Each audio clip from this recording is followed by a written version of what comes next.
There's nothing quite like waking up in a place like this on a perfect day. The air was crisp, with a gentle breeze and clear skies. So yeah, on one side we had a beautiful sunrise. This side we had a beautiful canyon. It took me a while to get out of the tent, just taking it all in.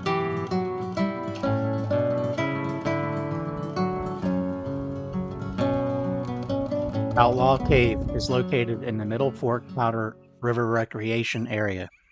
This remote country, with its red wall and deep canyons, was a favorite hiding place of Butch Cassidy and the Wild Bunch. The area includes 2 caves and a corral used by the robbers to store their loot. It's just so quiet out here and beautiful. For me, out here, freedom means waking up with the sun, feeling the cold morning breeze, and watching the sky explode with color. Some days, that's all I need. What a spot we have here. I haven't thoroughly enjoyed this. It's been really tranquil.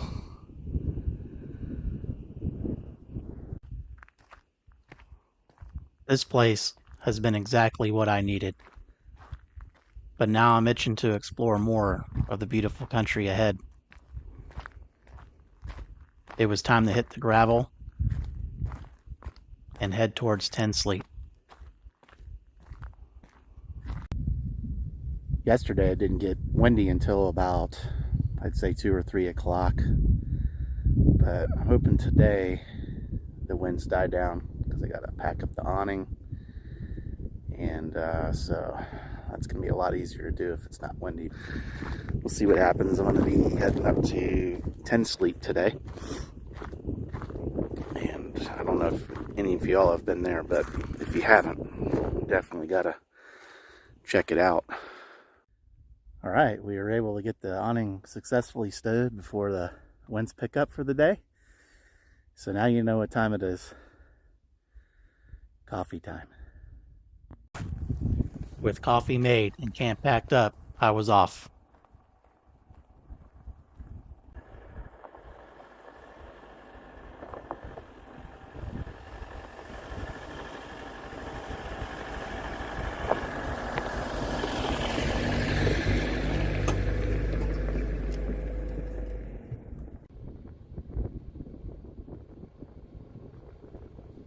With the sun shining, it couldn't be a better day to be out here exploring.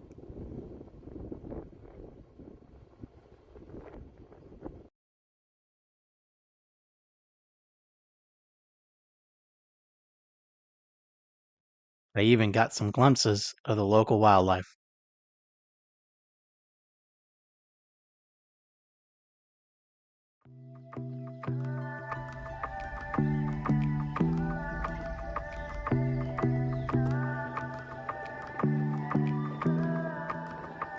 Our route to Ten Sleep took us on a 50-mile adventure through BLM land.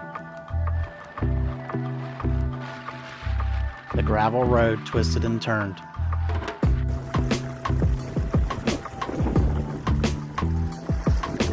Offering views at every bend.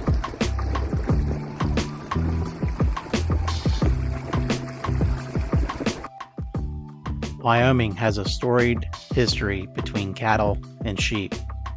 The cattle history in Wyoming began in the 1850s when entrepreneurs paid immigrants for worn-out cattle. The cattle industry really boomed when Union Pacific Railroad connected Wyoming to the eastern markets. By 1909, the Wyoming sheep industry was worth more than the cattle industry. Wyoming was the top producer of wool in the country.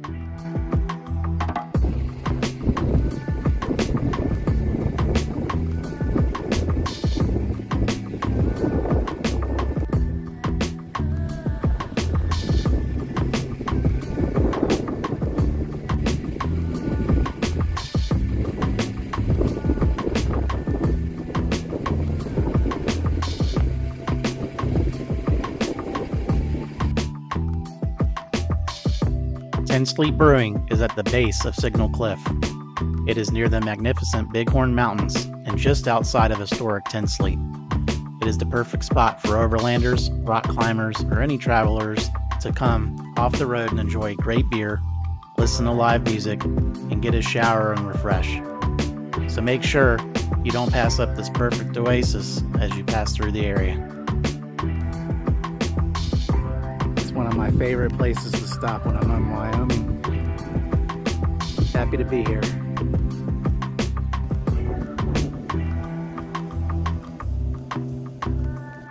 Let's check out what's going on inside.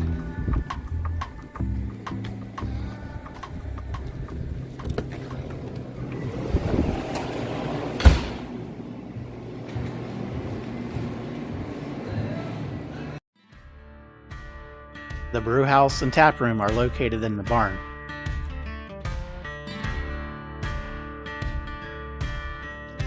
Where you'll also find the beer garden. The brewers here also, as much as they can, use locally sourced ingredients, which include Bryant honey. I enjoyed a couple pints and returned back to camp for the evening. So as always, we got the coffee going. Beautiful morning here at 10 Sleep. Gonna be checking out of here today, and then I'm gonna go hit I think a canyon spot that I know of around here in the Bighorns as we continue our way to North Dakota. But yeah, you know, you always got to get that coffee fix in the morning.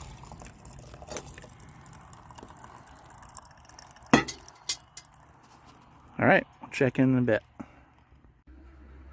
10 Sleep was an American Indian rest stop, so called because it was 10 days travel or 10 sleeps from Fort Laramie. 10 Sleep was also the site of the Spring Creek Raid, one of the last feuds of the West Sheep and Cattlemen's War. So we're here at Dirty Sally's in 10 Sleep, Wyoming, and this is a must stop. It's got some historical value to it. I believe she used to be on the set of Gunsmoke, and that's where she got her nickname Dirty Sally.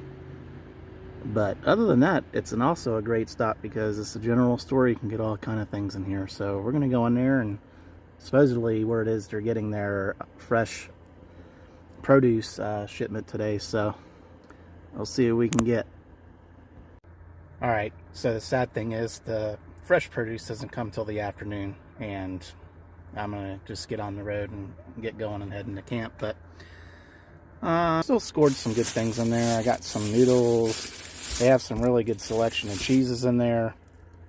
Pepperoni cheese, and I got a ghost pepper cheese, and I picked up a few different ones yesterday. But everything in there is, well, not everything, but a lot of the produce in there is organic and from locally sourced. So I got some of these peppers here. I got,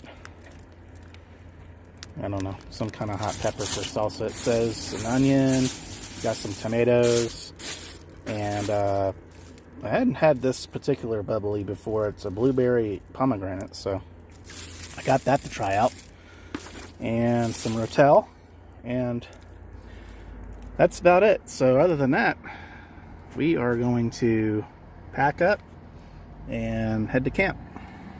A couple things they didn't have is paper towels, and I was hoping to get some ground beef, but all they had was some steaks and sausage. So if I remember correctly, there's a gas station here in town that has local ground beef, so we're gonna swing in there and check it out. I can't remember for sure, but we'll find out in just a second. Well, my recollection was correct. I was able to score some ground beef in there. That's local. Got some more ice, a couple gallons of water, and I was able to find the paper towels I needed, which is awesome. So, off to camp. All right, guys, we're all refreshed, showered up. We're all replenished. Got a bunch of goodies for camp. So we're gonna head up to the canyon and enjoy the view. See you there.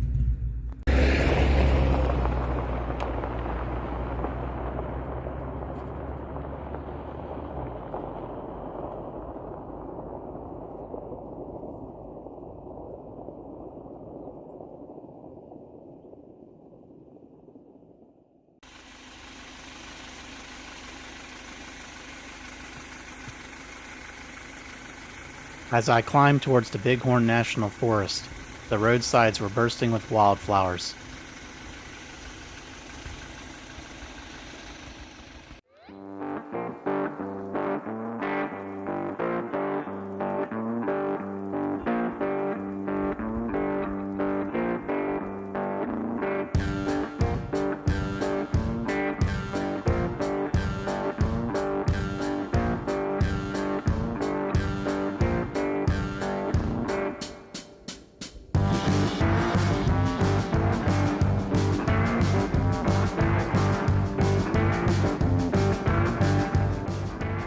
Wildlife was everywhere.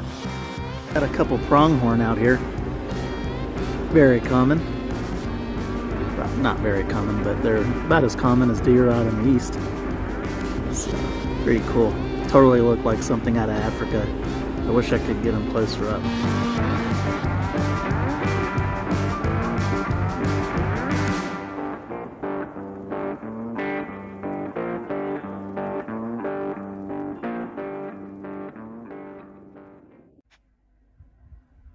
And the rolling hills were covered with golden grasses, shimmering in the sunlight like a sea of gold.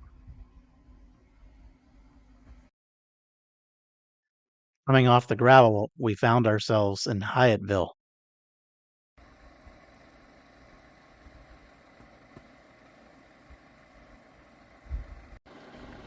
I'm guessing this is called Painted Rock. I got a Painted Rock Inn, but pretty cool place. Wasn't expecting it. I was just expecting some gravel, but pretty cool. I was trying to get a glimpse of these ducks, but they're being bashful. They're pretty cool, just swimming along in a little creek here. Very nice. Well, we actually have a whole group of them back there I didn't see. And now they're scurrying to hide. Maybe next time. One of the things I love the most about these overland journeys is all the myriad of things you come across while you're getting to like these main things you want to see or do, you know. And it's so hard because you want to capture them all, but you know, sometimes the camera's not going, you're just not ready, charging batteries, whatever's going on. Plus, you know, if you did, it'd take you a really, really long time to get where you were going or heading, like to camp and stuff like that. So I try to do the best I can, but yeah, sometimes it's hard just to pass stuff up because you're like, wow, that's really cool, and or you got to turn around because you didn't notice it in time, and all these different things. So much just goes on behind the scenes that doesn't really show up on, you know, YouTube, and it's tough. You got to make some calls. You got to a lot of in and out of the vehicle, all kinds of things. So, but love doing it. Love to share it. Hope you guys enjoy it. As we approached the Bighorn National Forest from my route, you pass through very scenic farmland. The landscape opens up, and you get a taste of what you're in for when you get into the Bighorns.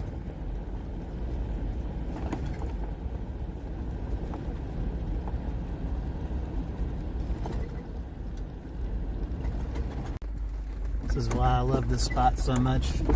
Even as you're coming in, you're getting epic views of this canyon. Okay, we are set up at camp, and I was pretty close. We landed at 6,800 feet, so I thought it was around 7, and yeah, I'll take that.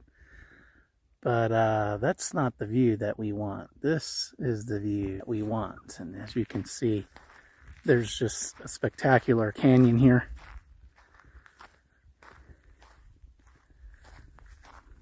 It's about 1,000 feet from where we are to the bottom. Oh.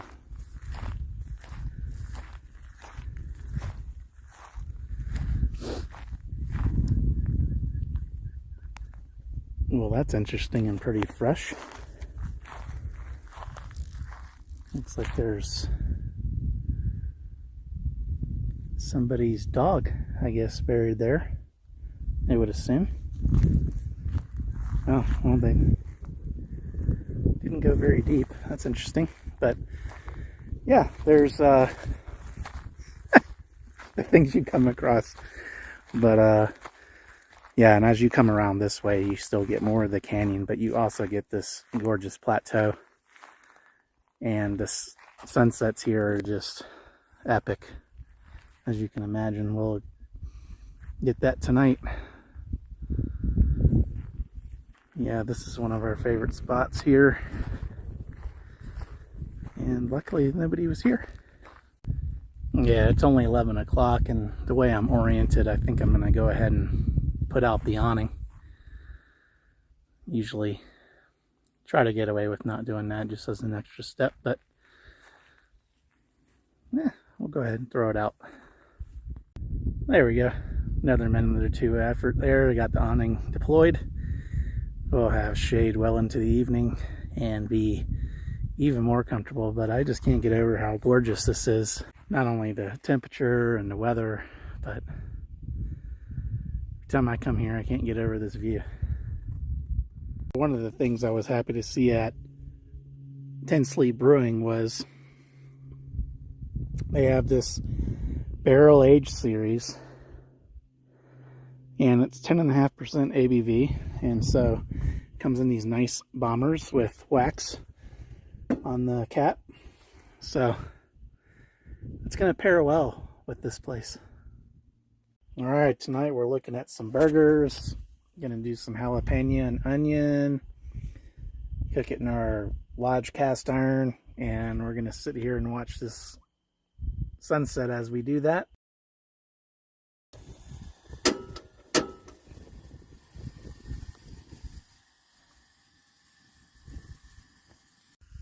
Scored this little spatula in Taos, New Mexico. It was a little grocery store chain. I can't remember what it is exactly right now, but works perfect. It's nice and short. I've been looking for one like that for quite a while now. We're going to go with the ghost pepper cheese on our burgers tonight that we found in Dirty Sally's back in Tinsley.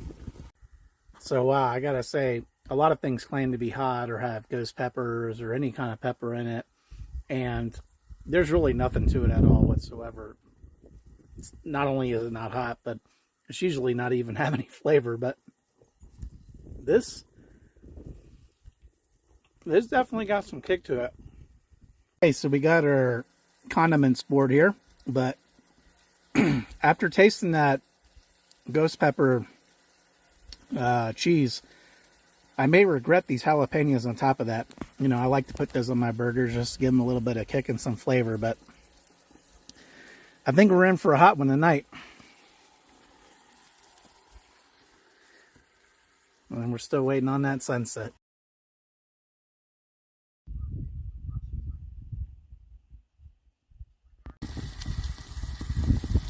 At the day we make, we've loved our lodge cast iron. I mean, we've used them, we've full-timed almost 4 years full-time, and countless meals made on these. But yeah, I got my ingredients going on here, going on these burgers, and I can't wait.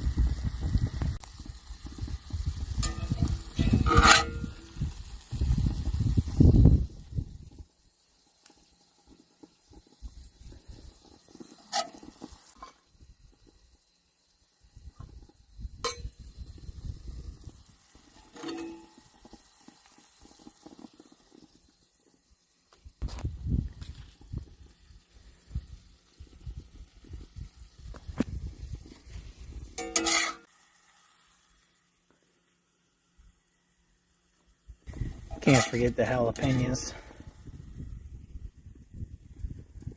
Yeah, there it is.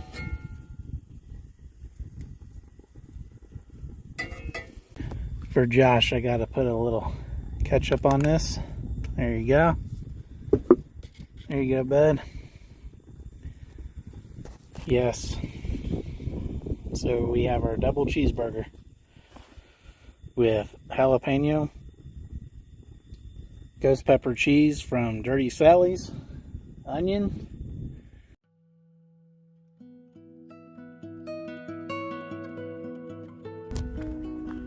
Like I said, this is one of the reasons why it's one of our favorite spots here in Wyoming. As you can see, this sunset is just phenomenal here.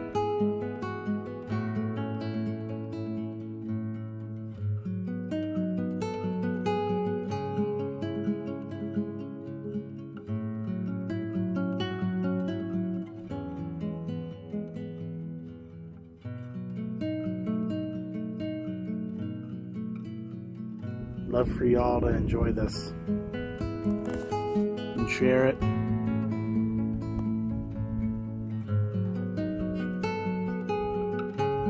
Yeah, I'm just soaking it in right now. And the temperature's dropping quick. We're expecting mid 40s tonight.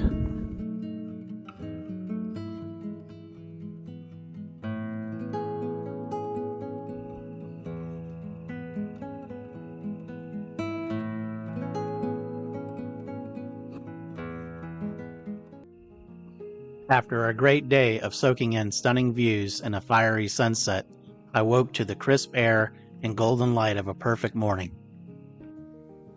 I'm not quite getting up and out of here yet, but just wanted to check out the sunrise this morning. Pretty cool thing about here is you actually watch the sunrise come towards you.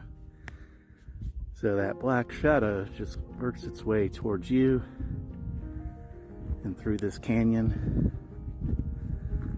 as it's blocked by that ridge. It's pretty neat. It's actually a little in reverse, but it's a neat thing to sit here and watch. But we're gonna pack up this awning and the tent, and I think we're just gonna make our way towards Devil's Tower. It's gonna be a Friday, so I'm not sure if this site will be taken, but we're gonna give it a go. Check in a bit. Okay, so you can see we got the awning and the tent down, and so now it's just time for coffee. Get that going. Always sit here and watch the show.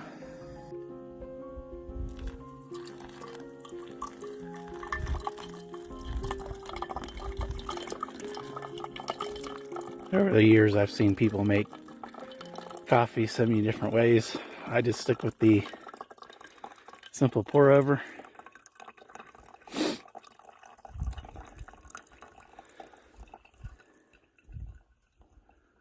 Yeah, sun's hitting the canyon now.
That was just pretty cool. $3. They look nice and healthy too. Well, no elk yet, but $3 and we're not even off this track yet. So we'll see what else we encounter on the way to Tinsley.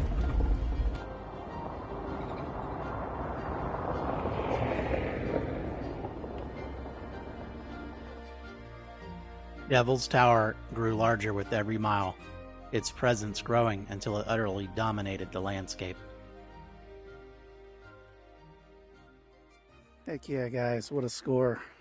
So glad there was nobody here. But from this vantage point in this camp, that's Devil's Tower right there. So Can't beat that. It's a little sliver of BLM land here, and we're gonna use it. So let's get set up. Well, and just like that, about 15-20 minutes, we are set up. I got the awning up, got the solar out, conveyor table is set.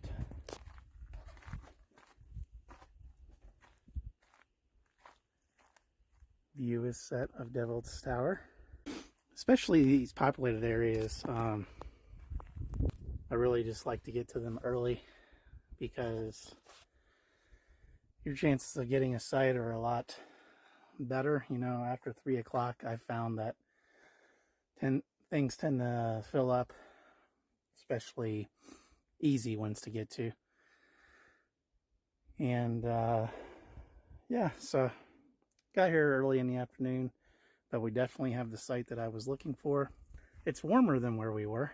It's about 80 degrees here, so we've gone up 15 to 20 degrees, but this puts me exactly halfway to Bismarck from where we were in Ten Sleep, so it works out perfect. At about 5 or 6 hour drive, so it wasn't bad. Tomorrow's another 5 or 6 hour drive, so perfect midway stop. With plenty of sunshine to keep my batteries charged, I spent the day mesmerized by the play of light and shadow on the sheer cliffs of Devil's Tower.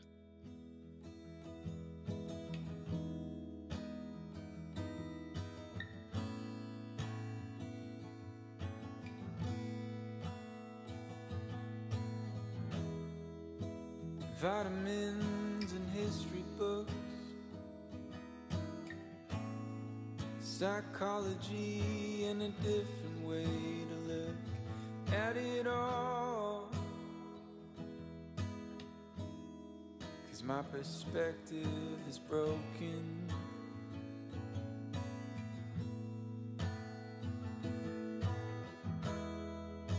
If suffering's a way to earn your keep,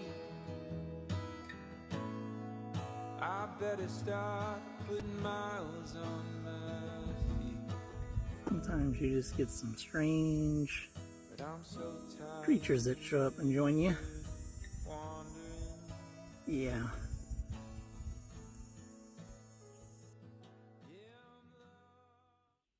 Alright, as we're waiting for sun to set here at Devil's Tower, it is taco night, and we are going to have some local beef from Ten Sleep Ranch. Our taco seasoning. There you go. Onion, jalapeno. Picked these up at Walmart. They're only $1. And it is kind of spicy, so it's one of the few things that is actually spicy that says it's spicy. And there we go. We're going to cook our tacos and tortillas in there. So, in the Lodge cast iron, of course. Looking beautiful. Waiting for that sunset. We'll film on when it happens. Colors are starting to get real cool on Devil's Tower. Love watching the progression of the lighting. But we'll keep checking back in on it as sun sets. Sun's getting lower. Sights are getting more gorgeous. We'll keep checking in for that sunset. Bathed in the warm glow of the setting sun, Devil's Tower radiated an almost mystical aura. It was a truly mesmerizing sight. Things are coming together nicely here. We got our onion, jalapeno, ground beef. Yep, looking forward to putting in the seasoning. And we also got our habanero cheese from Ten Sleep at Dirty Sally's. So, yep, that'll be out of then. I've gone from the rolling heights of the Bighorn Mountains to the imposing monolith of Devil's Tower. Our campsite tonight is truly unique.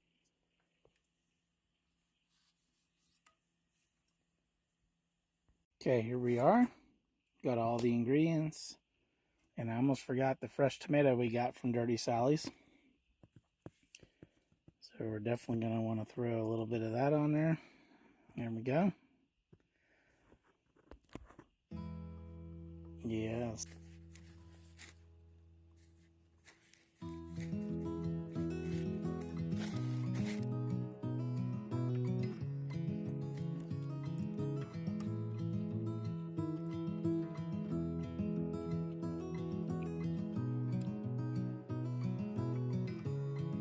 It's a nice cap on the day. Oh man, so good.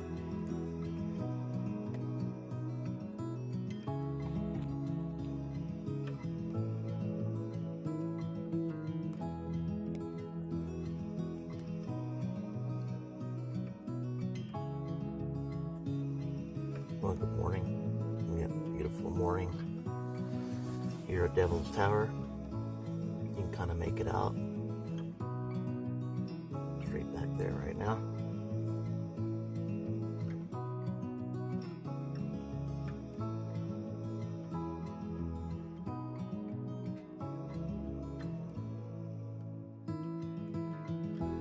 So last night I heard a bunch of clamoring and just mayhem. I don't know what the heck was going on, but decided to pop the hood today, this morning, and yeah, there's a bunch of leaves and stuff in here, which is really odd. So yeah, it's like some poop. So this is really strange. Look, there's a mouse in here. Thinks he's making a home or what, but I don't know. We're gonna get this cleaned out. As with every morning, we got our coffee going. Yep. Yeah, got my leftover taco meat in the pot, so we're using our little guy today. Heat up our water, but works just the same.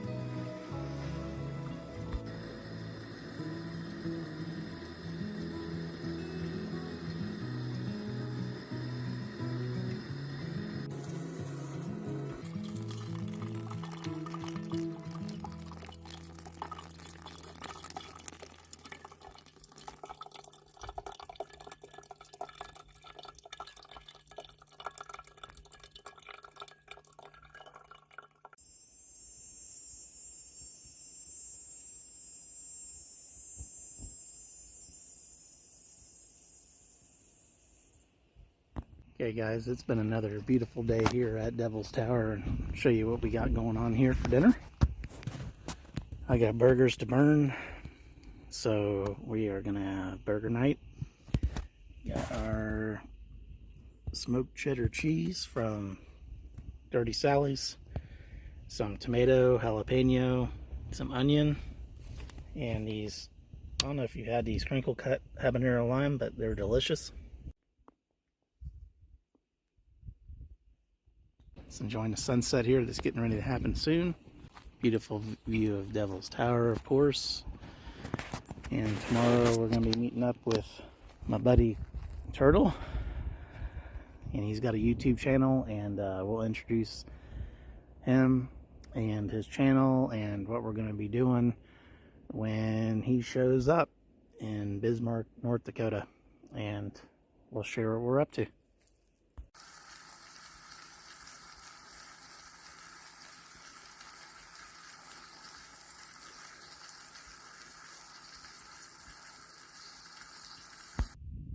As the sun dipped below the horizon, I listened to the sounds of nature, the whispering wind through the trees, and the chorus of insects.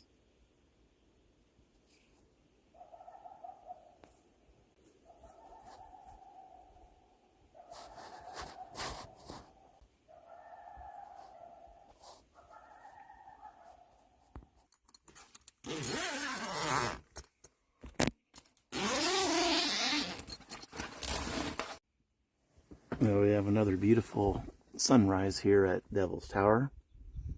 We'll be heading out today, but gorgeous sunrise over there. We'll be making our way to Bismarck, North Dakota today. Get down there and make some coffee before we hit the road.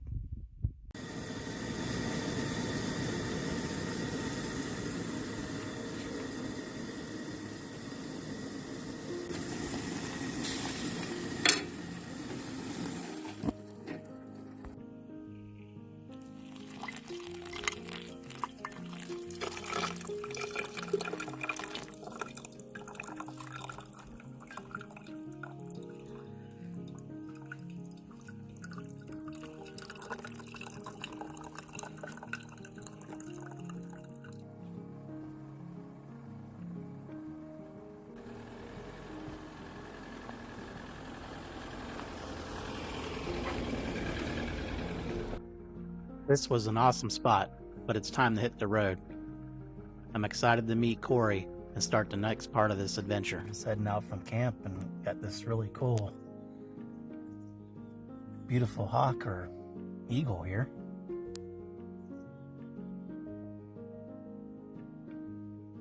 Really cool. There he goes. Not sure if you guys have a spirit animal at all of some kind, but I found over the last 4 years traveling around that hawks will always kind of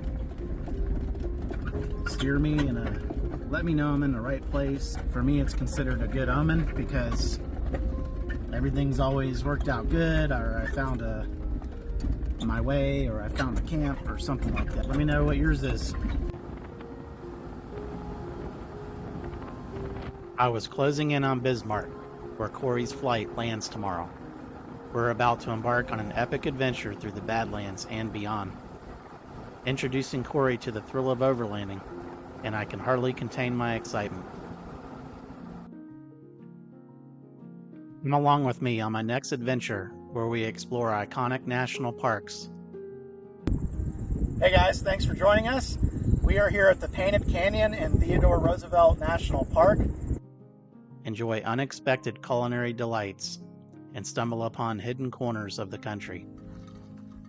Wander off the beaten path and see the nation's national landmark treasures.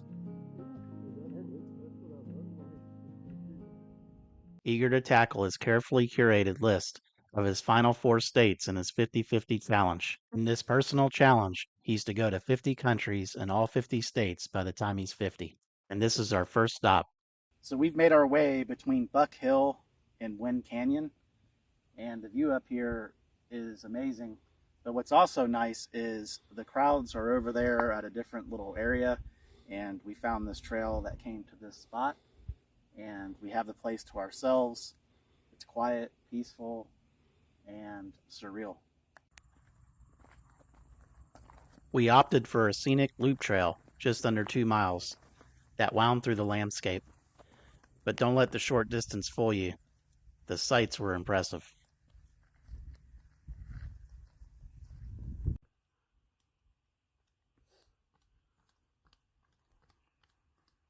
This trail was a winner. It had a little bit of everything. Wildflowers, rocky overlooks, and a little creek. Plus the rolling hills kept things interesting and gave us a little workout. So some really cool texture to this. It looks like almost like a reptilian skin.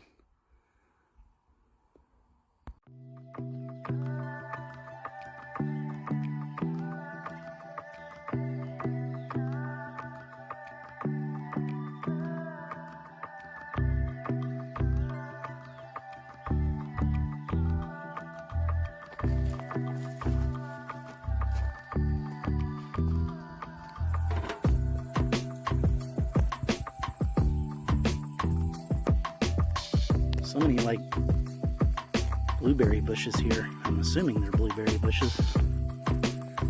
If they are, it's going to be like a feast for a bear. Kind of late for blueberries though. I don't know. No, I think they're winter. We'll check it out.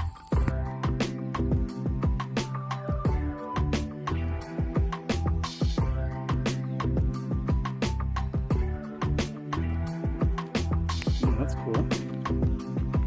Little formations here. Once that back part erodes away, it will be a toadstool.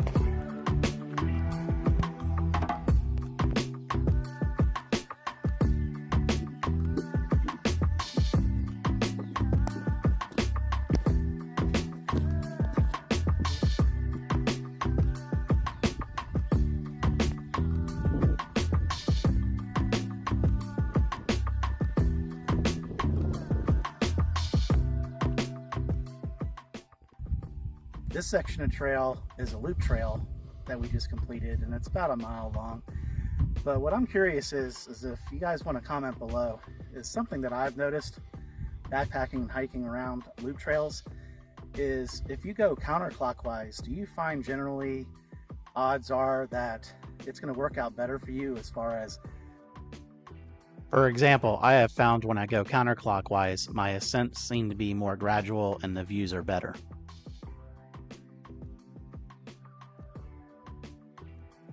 So let me know.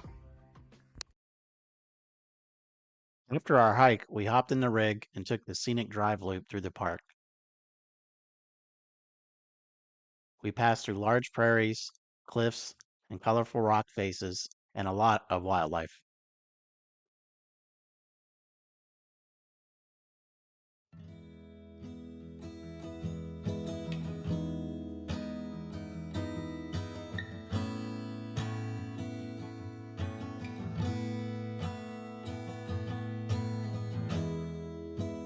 Vitamins and history books,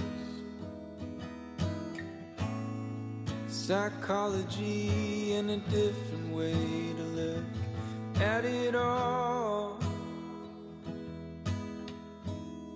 'Cause my perspective is broken.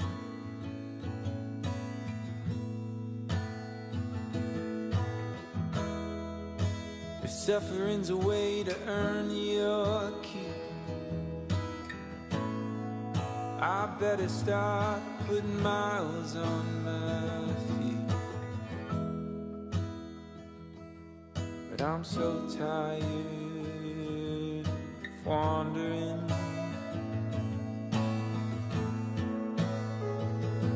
Yeah, I'm lost,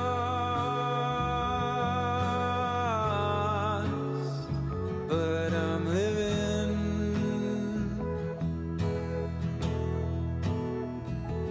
Yeah, I'm lost. Can I be forgiven?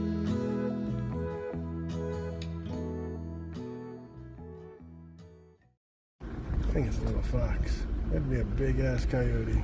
Think so? Yeah. Where is he? He's right here. Oh, I'm missing him. Right there.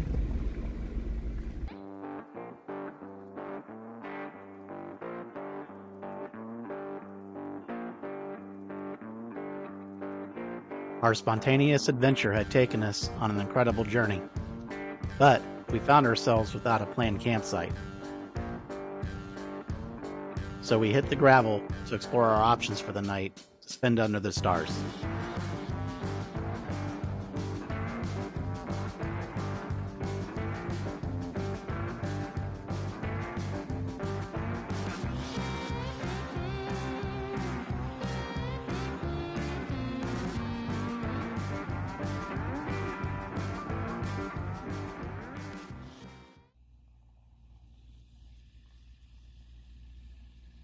We found a perfect secluded spot, and the terrain would help shelter us from the wind.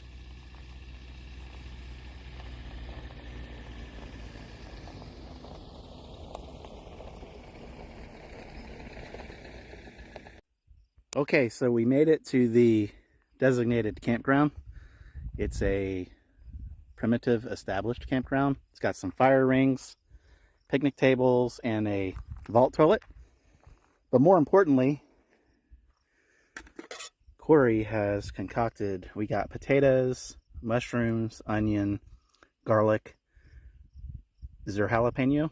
Yep, Jalapeno. And then there's some of those green chilies in there. And we also scored some green chilies before we left town this morning, which is going to be serve a double purpose in our potatoes, but also on our hamburgers. Yep, and we're going to have a lot of bacon, baby, because that's what you should do on a camp day. Yes, so we're going to have a lot of bacon.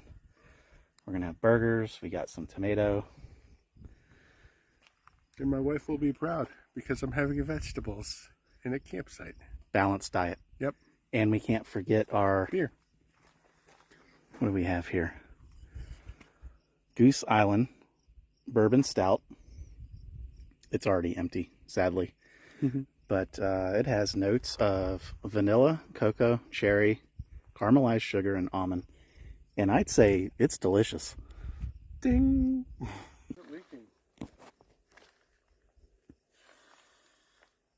So I like Corey a lot, but Corey's gonna have to ground tent. We're not gonna be rooftop tenting together. Is there a screw on this? I mean, how does this work? Do you twist it? Some of them you twist till Oh, to lock. Yeah. Turn right. But it didn't Yeah. do it. Got it. All right, I think that's the top one. All right, guys, we got the bacon fried up. Potatoes are cooking, looking amazing and delicious, and it smells even better. Got our green chilies cooking in the cast iron, the lodge.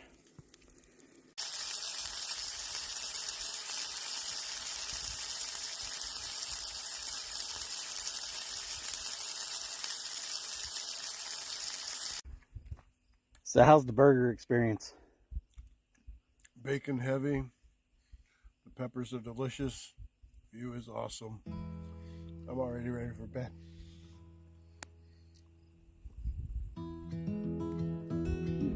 Sun's getting lower on the horizon, so getting cooler. And yeah,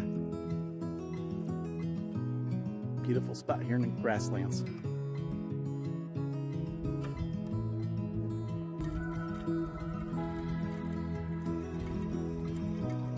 We decided to walk off our delicious meal by exploring a footpath behind our camp.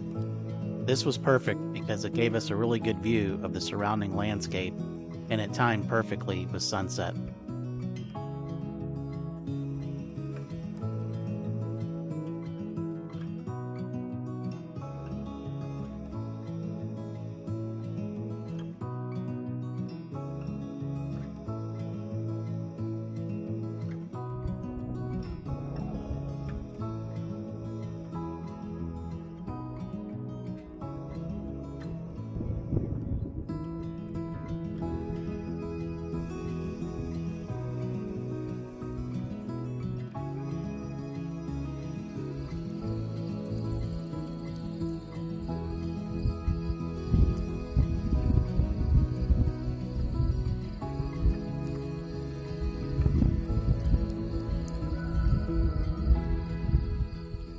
It was cooled down real nice overnight last night.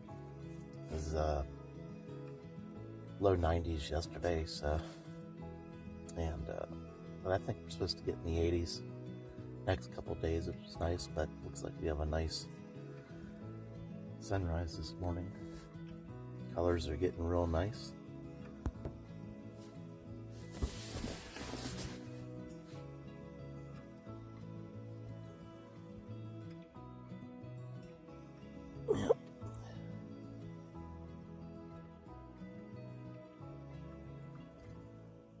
We'll head down and start getting coffee ready.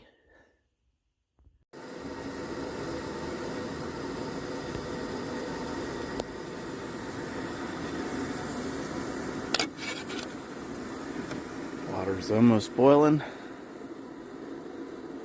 Sun is just cresting over the horizon.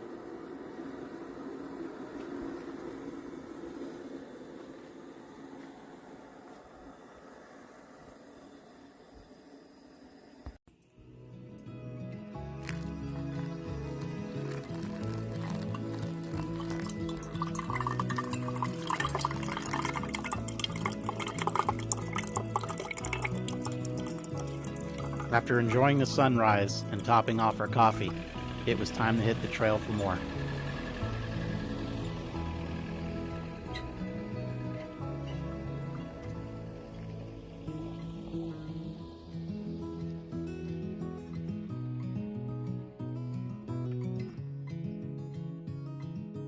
And then we found this well with a traditional hand pump, and we just had to fool around with it and top our water off.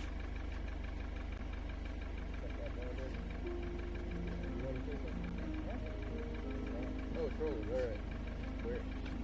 All right. Hi. Well, howdy. See ya. Howdy doody. It's gonna go on the bloopers. Yep. All right, so whenever you're out in somewhere that's like 90 plus degrees and it's warm, you're deceptively losing water. We went through like probably almost 3 gallons of water yesterday. I'm not sure whether you can drink this. Put that in the comments for Joe, because he comes out here all the time, and let him know. But we're at least going to fill up like the dishwater and stuff like that while we got a free opportunity. Let's you get a little cardio out of it. Let's rock and roll.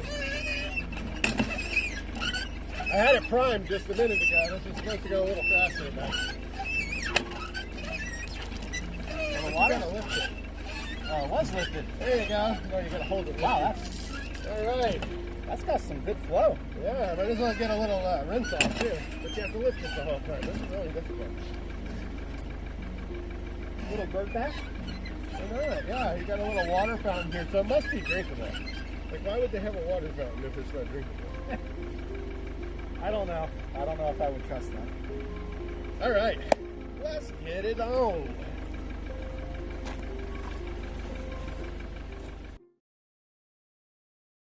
Back on trail, something on the hillside caught our eye.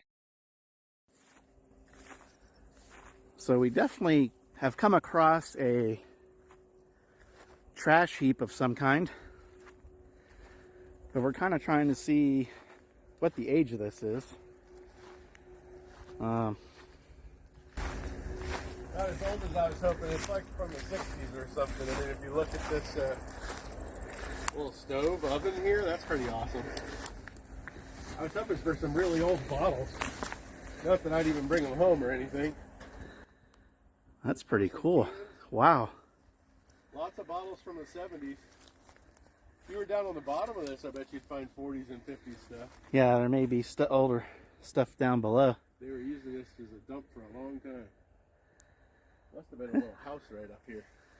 It could have been, yeah. And they would just chuck it. I'm going to climb up and see. They would just chuck it down the. Yep. Yeah, where do we get rid of this garbage? We ain't got no waste management around this joint.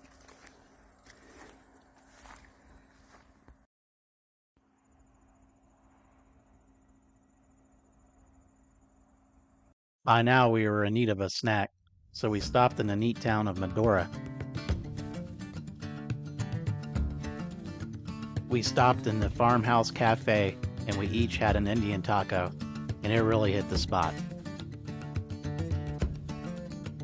Medora was founded in 1883 along the Transcontinental Rail Line.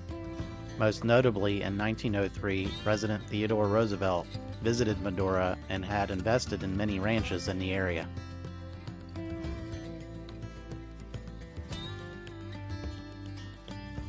French nobleman Marquis de Moors named the city after his wife, Medora.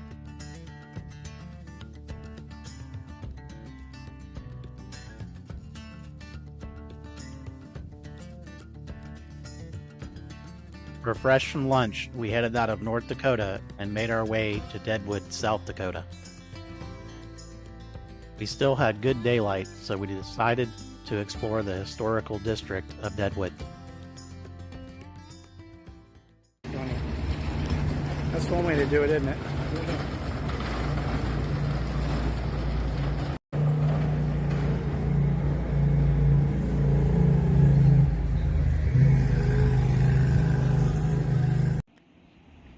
We spent most of our time exploring Mount Moriah Cemetery,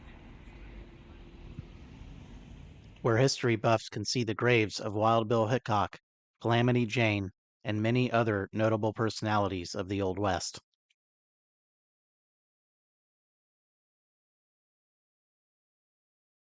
Like Potato Creek Johnny, who's best known for having discovered one of the largest gold nuggets in the Black Hills. In the 1880s, it was determined that the land where Ingleston Cemetery was located could be better used for housing. Most of the bodies there were moved up the mountain to Mount Moriah and reinterred. However, since many graves were unmarked or unknown, some were not moved. Today, it is not uncommon for people working in their garden or remodeling a basement to find human bones as a leftover from the Ingleside Cemetery. By tradition, the American flag flies over the cemetery 24 hours a day, rather than merely for sunrise or sunset.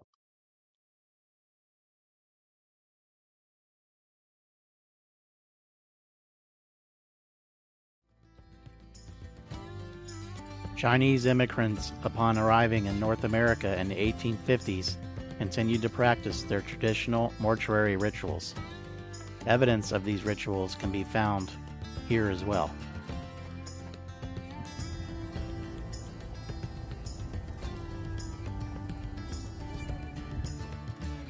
Having explored much of the historical district, it was time to find camp.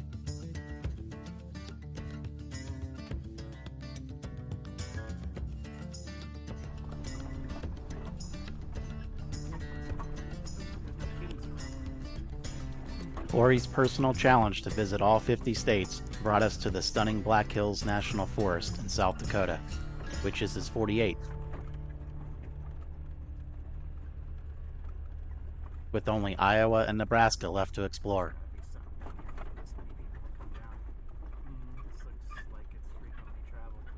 And what a better place to celebrate this milestone than a region boasting iconic landmarks like Crazy Horse Monument and Rushmore.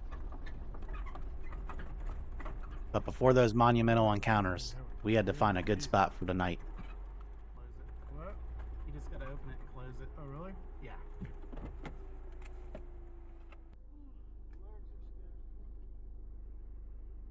Our route was taking us through this cattle gate, and it was one of the nicer ones I've ever come across. It had a nice latching handle on it versus a typical piece of looped wire. That's the nicest one I've ever seen.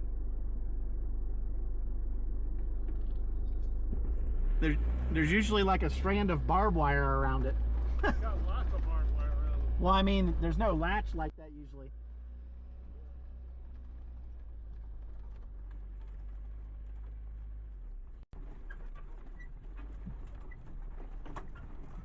Yeah, if it's gonna be anybody, it's gonna be a guy like him or Once through the cattle gate, we continued our ascent up the two-track road.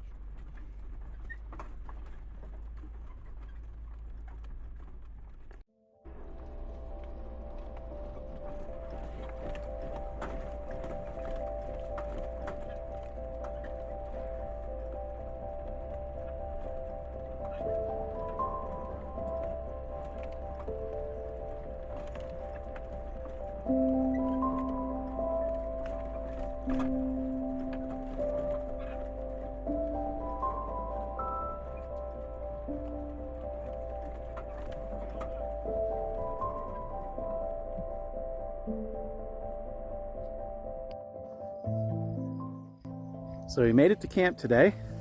Yeah. We All the way up on top of a mountain. yeah, on top of the mountain. And we are right by Crazy Horse and by Mount Rushmore. So tomorrow the plan is to see Mount Rushmore and Crazy Horse and get to the Badlands. So for now, we're gonna start dinner, enjoy the sunset and some beer. Corey might do some whiskey.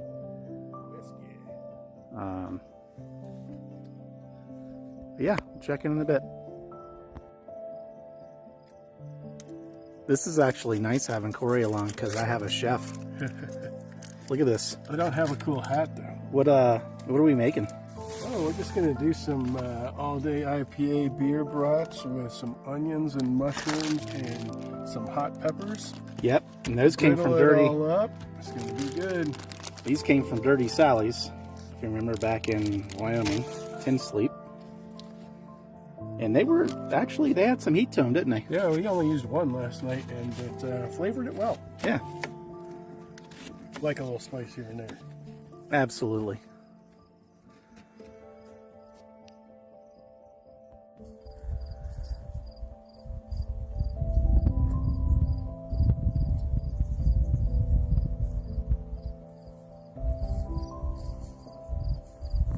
Oh, we have a beautiful sunrise this morning. Join us next time where the adventure continues. Come along with Corey and I, where we're ticking off his final 2 states, exploring national treasures, saving mouth-watering treats in unexpected places. Well, that's why Baskin-Robbins has 32 flavors. Well, not to be outdone, they have 46 flavors here, and you can try as many as you want. Let's check them out. And discover a one-of-a-kind hole in the wall. Don't miss out on sharing the excitement of the next part of our adventure.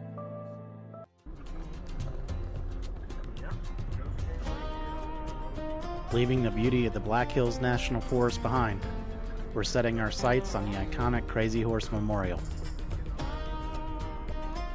We had a perfect campsite last night. Not only was it in a great location, but it was also just 8 miles from our destination today.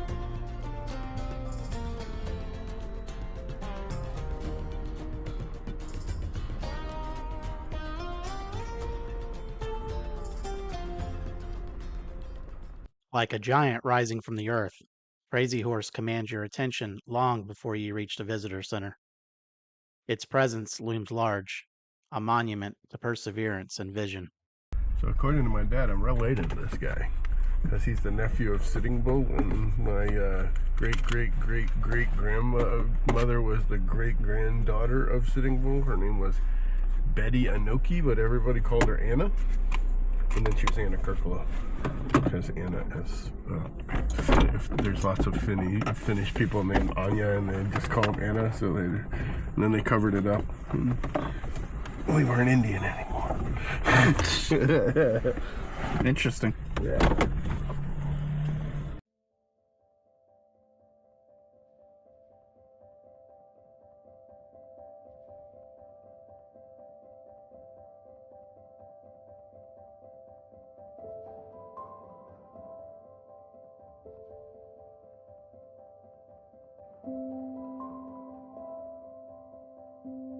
Stepping inside, I was immediately immersed in the rich history and culture of the Lakota people.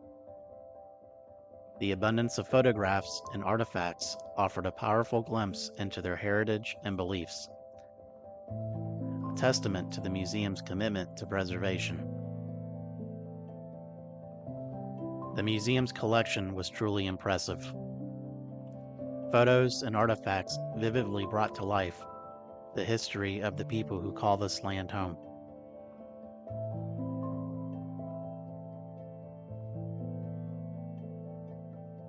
The words of past leaders still echo here.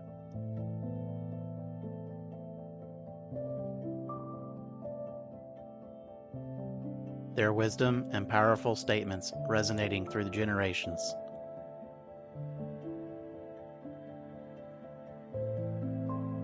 This truly displays the enduring strength of their vision and wisdom.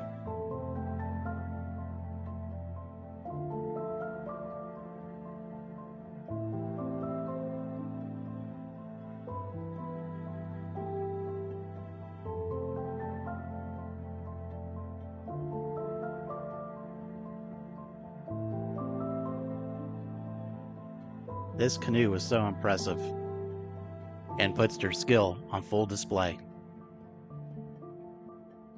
The art captured the cultural richness of the Lakota people. Every stroke of paint seemed to tell a story, conveying the vibrancy of their life and the depth of their beliefs.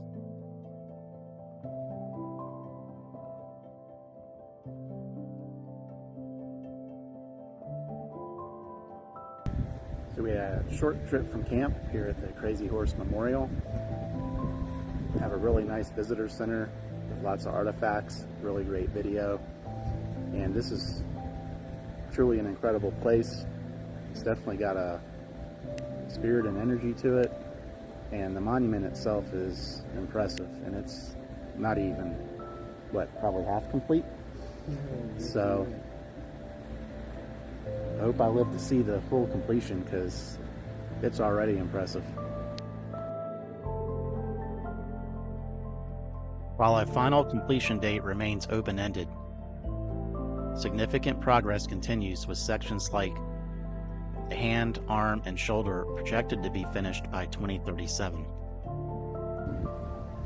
So to give you an idea, this is a quarter scale model of what the ultimate memorial will look like when it's finished. This monumental undertaking began in 1948 and is a multi-generational effort.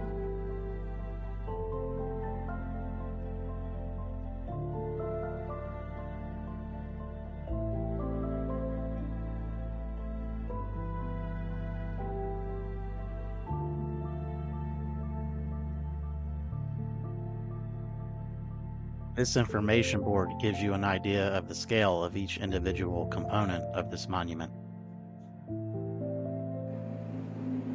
These are actual pieces of the aggregate and rock from the mountain face up there. The Crazy Horse Memorial in South Dakota was started by Lakota chief Henry Standing Bear and Polish sculptor Korzak Ziolkowski. So we're here at Wind Cave National Park, which is one of America's newest national parks. So we're gonna go in the visitor center here, get my passport stamp, and check out what this place is about. Wind Cave National Park is near Hot Springs, South Dakota. Established in 1903 by President Theodore Roosevelt, it holds the distinction of being the world's first cave to receive national park status. Wind Cave is renowned for its unique boxwork formations. It boasts 95% of the world's known examples. It's also the 7th largest cave in the world. And above ground, it protects the largest remaining natural prairie in the United States.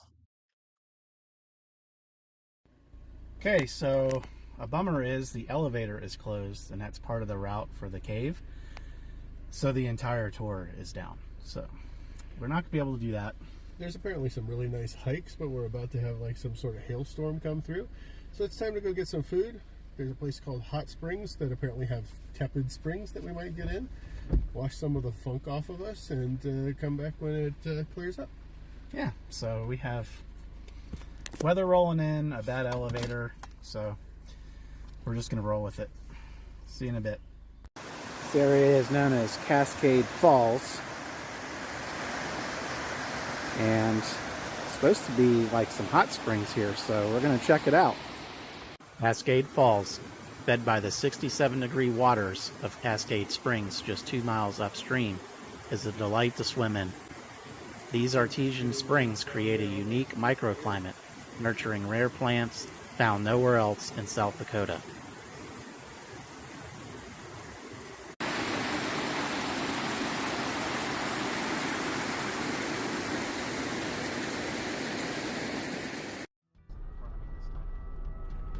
Refreshed from Cascade Falls, we made our way deeper into the Black Hills, and it was getting real pretty back in here already.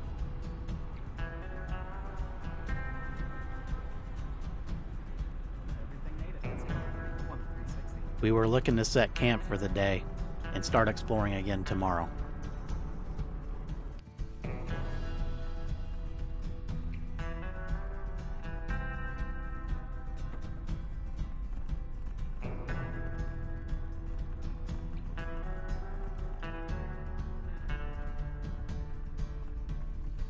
Every turn on this route revealed a new view. The road snaked its way through the landscape, with switchbacks offering breathtaking vistas at every turn.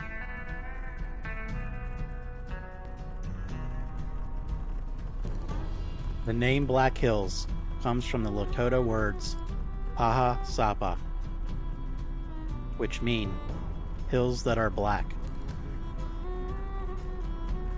Seen from a distance, these pine-covered hills, rising several thousand feet above the surrounding prairie, appear black.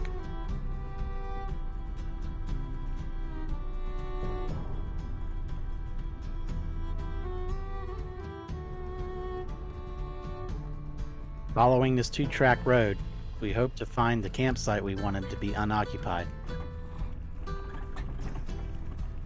Its location bordering the Black Elk Wilderness was ideal, with the Sunday Gulch trailhead just steps away. Tomorrow, we were going to hike it to reach the pristine beauty of Sylvan Lake.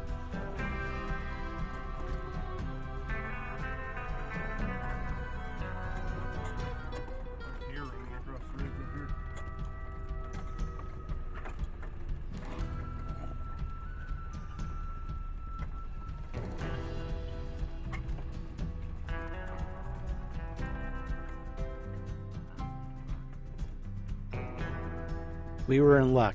There was nobody here. And backing into the site, I could already see we were in for a good view.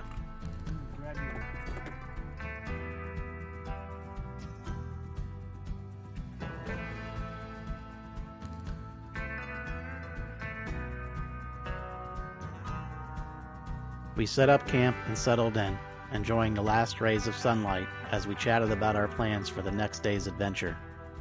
It was the perfect end to a perfect day. Next morning, we got an early start, had some coffee, and hit the Sunday Gulch Trail. Well, the gravel road has given way to this beautiful canopied single trail along this creek. This trail will lead us to Sylvan Lake. It's an out and back for us that will ultimately be about 5 miles.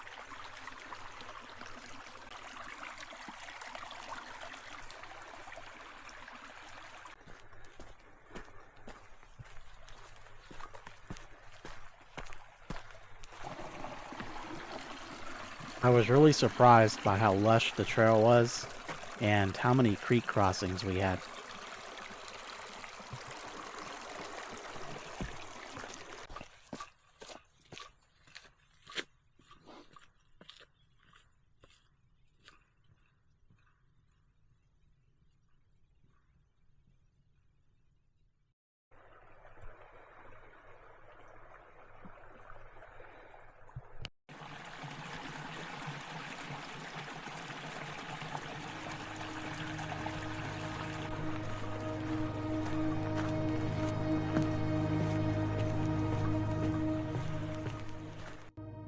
I don't really care for steps. I'll take incline or decline slope over proper steps. What about you? What do you prefer? Yeah, I tend to hate stairs, especially going down, and I know we're coming back this way, so they're not as bad. You get a nice little glute workout or whatever going up, but coming down when you're almost 50 years old, Yeah. it's a little jarring. Well, that's what keeps us looking 25 on YouTube, right? Yeah, that's what I go for, yeah. All right, well, let's do our favorite thing in the world, steps. Hey, Cooper.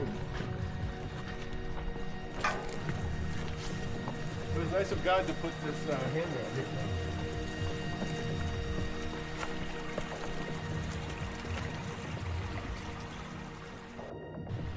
The sun's just creeping up enough to where it's starting to hit the opposite side of these canyon walls.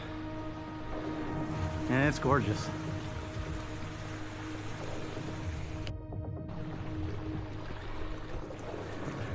Well, this is pretty neat. This is awesome. Little tiny fire pit down here. Hasn't Yeah. been used. That's great. So you can see all the smoke damage up in here. So this is something where the Black Hills tribe or the Sioux or whatever would use this. You got a flat space just long enough for somebody to lay out. Yeah. This is like the perfect little resting place on your hunting trip away from home. Beautiful Awesome spot little too. find. There's a little bit of chert down in here. Maybe they were making a tool or something like that. Yeah. Although there's a lot of rocks everywhere. Beautiful spot. Listen to the creek. It's got a little bench for you to lay on and rest on. You got other people with you that aren't as important. You tuck them in over there on the dirt. Yeah, that's the guest quarters. Yeah. Ori's an archaeologist, so it's neat to have him along to point out and notice things that I otherwise wouldn't.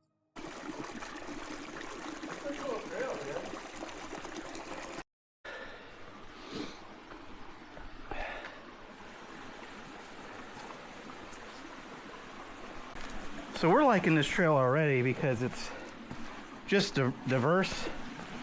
What we're seeing and the terrain we're on, following this creek, you got just a variety of things so far, and we're just getting started.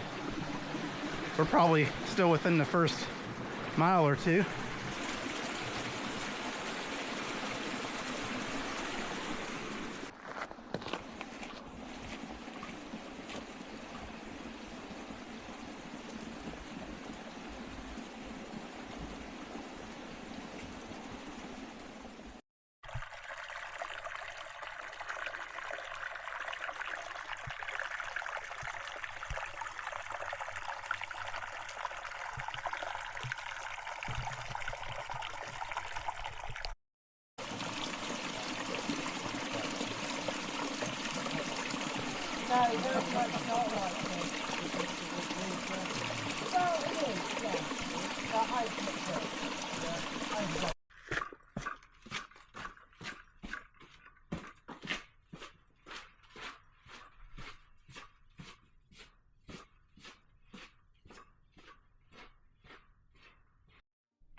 When I rounded this corner, I wasn't prepared for how beautiful this lake was.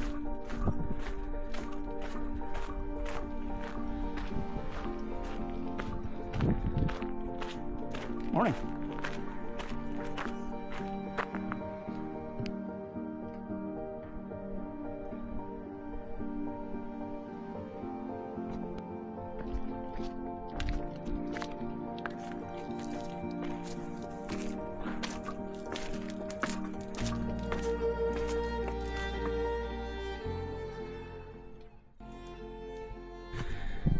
So we have made it to Sylvan Lake, and it is absolutely gorgeous. Corey was just telling me that this may wind up being the most beautiful place he's seen on this trip. And I said that's kind of how it works out sometimes. You know, sometimes the best parts of your trip are the parts you don't plan. They just manifest. You ready to go home yet? Yeah. You had enough? So this is where we were below when I was getting the footage of the dam. And I said, damn, that's a heck of a dam. So we came from all the way back down into this gulch and made our way to Sylvan Lake. There's some nice little boulders perched up there. Next time you ask me that, remind me to say, you know what, as soon as I get back, I'm quitting my fucking job.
We took the loop trail around Sylvan Lake and started our descent back down the gulch. But what's neat is in an out and back, your view is completely different on the way out than it was on the way in. So even though you're going the same way, you're seeing something completely different.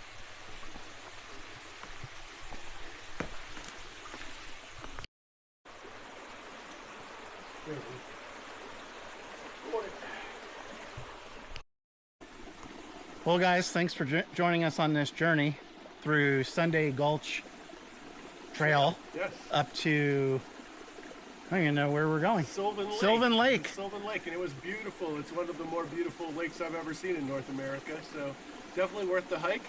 Plus we stayed for free, and we didn't have to pay to go into the state park, so... Yeah, so we camped just outside the boundaries here in the forest, so, and then took a beautiful hike up the gulch. And any parting words so far on your trip? You guys should like and subscribe to Joe's channel, and you can check down in the comments for mine. But I think you should come out here. So far, it stole the show on our whole entire road trip. Yeah, thanks Corey. Hope you check us out and stick with us, and yeah. Our time in the Black Hills has been incredible, filled with breathtaking scenery and unforgettable experiences. But the journey continues. Today we're making our way to the iconic Mount Rushmore, a place that captures a few of the icons of American history. Oh, you just pay for parking here, I guess. Welcome to Mount Rushmore. Please press lighted button for ticket. My friend Corey is with me, and he's on an epic quest to visit all 50 states and 50 countries before he turns 50. Today we're at Mount Rushmore in South Dakota, marking his 48th state. Not only is this his first time seeing this iconic landmark, but it's another step closer to achieving his incredible goal. And I'm thrilled to be a part of this milestone in his journey, and also give him a taste of overlanding and camping along the way.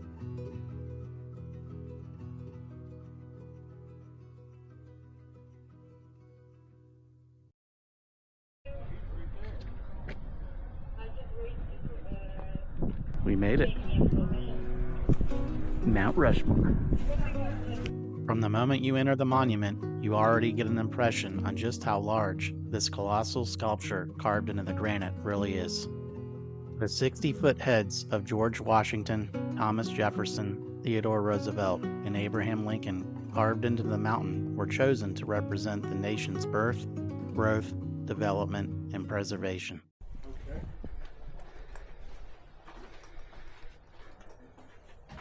And here What are we looking at here? is some rocks. Everybody was coming out of here. It looks pretty popular, but Yeah. So we're here in the Presidential Trail. It's a 0.6 of a mile loop that takes you closer and below Mount Rushmore. you know what I heard? I heard that they were going to carve Jimmy Carter in here. 'Cause that's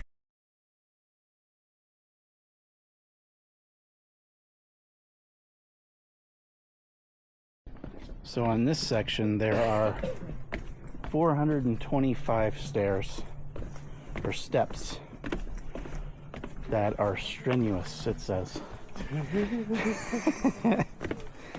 good thing we stretched first. And we've already gone over how much Corey loves steps. Yeah, I know. I love steps. We're already at like 17,000 right now. Yeah. And they're just like tick, tick, tick, We- tick, tick. we've We could done give you like 6. a little like step count as we go along here. Hold on to for the notes. 17, 297, 298, 299. That is 17,300 steps. And we did 6 miles before noon. Yep. Yeah. The sculptor, Betson Borglum, named it the Shrine of Democracy. The memorial park covers over 1,200 acres and is just over 5,700 feet in elevation. We left Mount Rushmore and started to make our way towards the Badlands.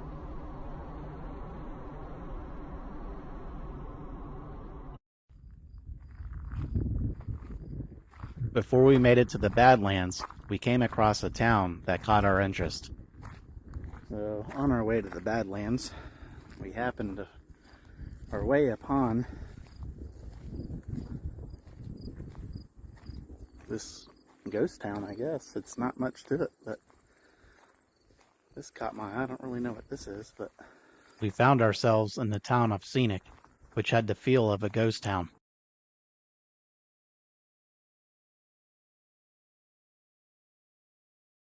In August 2011, the Iglesia Ni Cristo Incorporated, based in the Philippines, bought much of the town for nearly $800,000.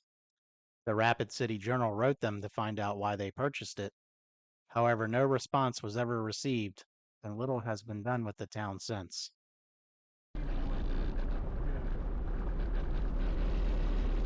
Entering Badlands National Park was like stepping onto another planet. The desolate beauty and striking landscape was unlike many places you'll find. The stark and almost alien landscape held a strange beauty, and with every mile of gravel road, the scenery just got better and better.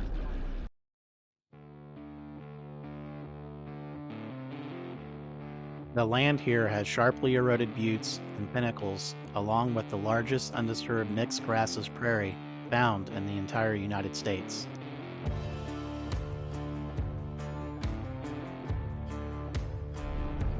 The park's north unit is also one site where the black-footed ferret can be found. This is one of the most endangered mammals in the world. Neither Corey and I had ever seen one, and we really hoped we would get a glimpse of one on this trip.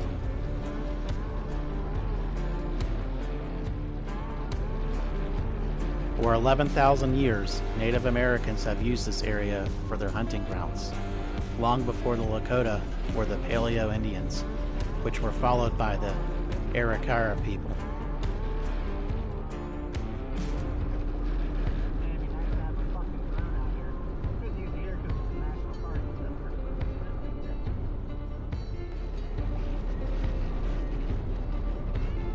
The Lakota people were the first to call this place Mako Sika, which translates to Badlands.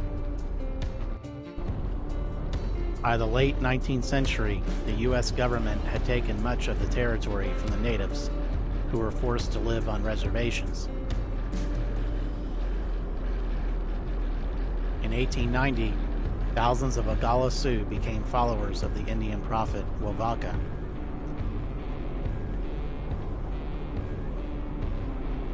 His vision called for the native people to dance the ghost dance and wear ghost shirts, which would be impervious to bullets. One of the last known ghost dances was performed on Stronghold Table, located now in the South Unit of Badlands National Park.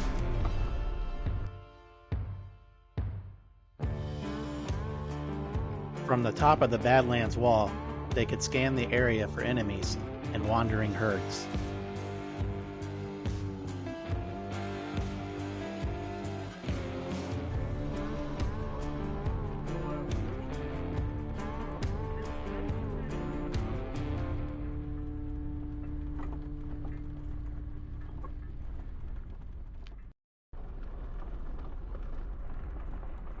With the quaint town of Scenic and Badlands National Park in our rearview mirror, we were setting off to explore the wide open spaces of the national grasslands.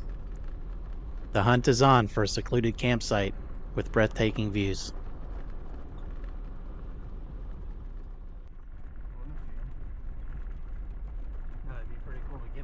We found ourselves on a nice winding gravel road outside of Badlands National Park, in an area that looked very promising to spend the night. Pretty nice road.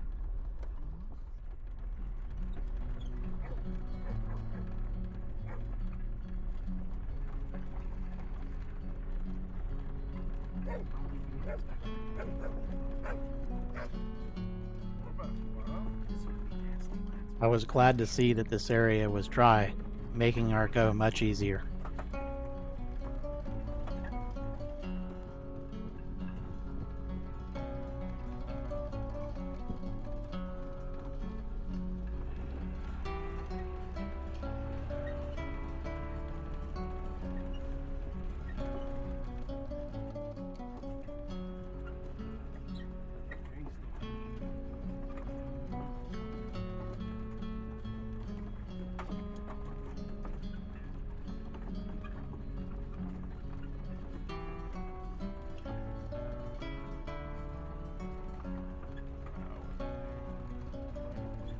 As we traveled along these smooth, grassy areas, the terrain eventually got a little more interesting. Nice to be on like a plateau, you know? Sunset.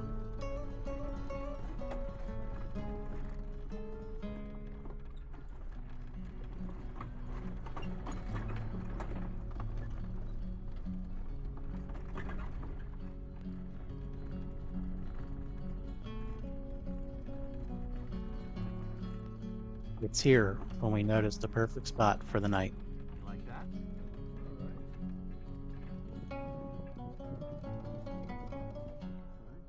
Found our spot just outside the Badlands. Look, we got some nice cliffs there. The sunshine is hitting them perfectly. And it is definitely the Badlands. And we have Chef Corey. We already got the bacon going because that's the most important part of every meal. What's a camping meal without bacon? If Right. it's not bacon, it's almost like you weren't here. Right. The Cowboys would be ashamed of you. We'd have problems. So tonight's burger night. We already got the onions in there. We're going to do some potatoes in there with the onions. jalapenos, tomatoes, and apple, and a couple of different types of peppers with a little bit of garlic and some bacon grease. And then I'm actually going to add a little bit of honey whiskey into it. Man, It's going to be freaking good. don't threaten me with a good time. That sounds amazing. Well, we're going to get this going, and we'll check back in soon. We got our bacon done. Smoked cheddar from Dirty Sally's. Green chilies roasting. And all that. In Canada. And Mexico. I've been to Mexico. But that was all cruises most of the time. So, yeah, that's nice. But yeah, Italy and Greece, dude. We'll go back to Italy and Greece. Those peppers are nice. I think Corey is ready to eat. I am. This is going to be like magic. I made Corey hike 6 miles before noon. And Corey likes hiking, so that's good. what do you got here? Oh, this has got the hatch peppers on it, and a little bit of stone ground mustard, nice Angus beef with a smoky cheddar, 5 pieces of bacon, a little bit of ketchup, and a whole lot of love.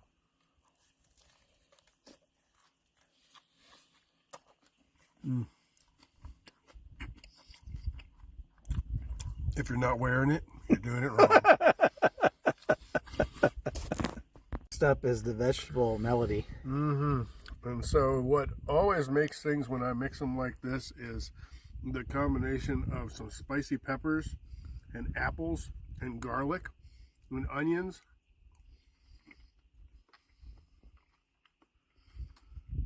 It's got sweet, just enough spice. Very healthy, very fresh. Who says you have to like eat canned crap when you're out camping?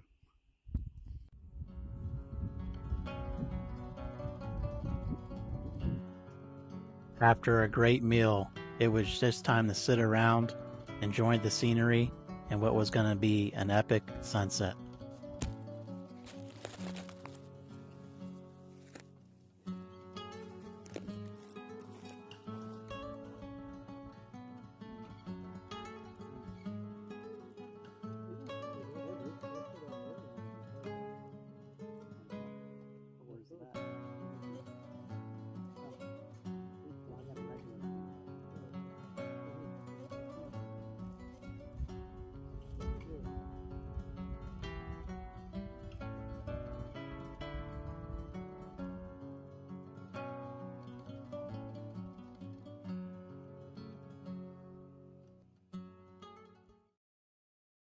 Next morning, we awoke to a perfect day. The air was crisp, there was a gentle breeze, and the sky was ablaze from the rising sun.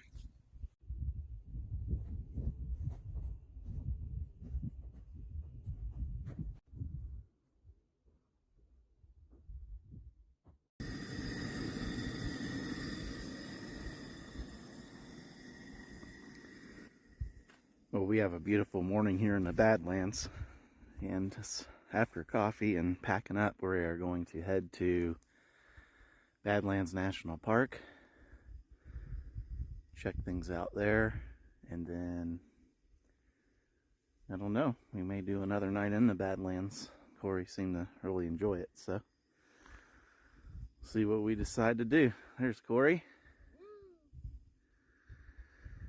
We'll check in a bit, but for now, we're gonna get coffee going.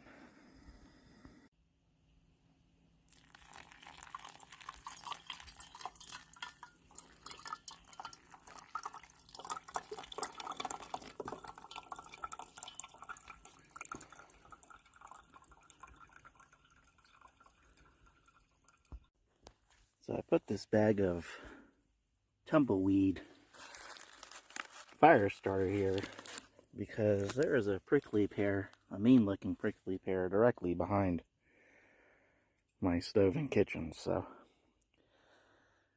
a couple wrong steps back and that'd be really bad. And then this one I just covered with the cow patty for now. So we'll uncover him when we leave and pick this up, of course, but It worked well.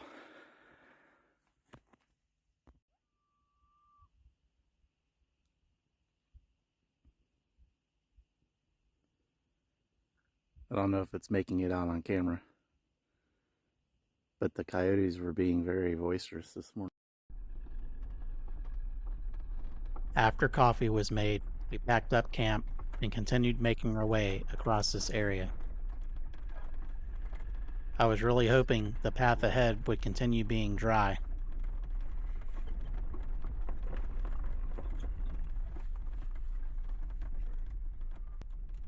I'm always amazed at this type of soil That would hurt. because when it's dry, See it. it's really like concrete, but when it's wet, it can be very unforgiving.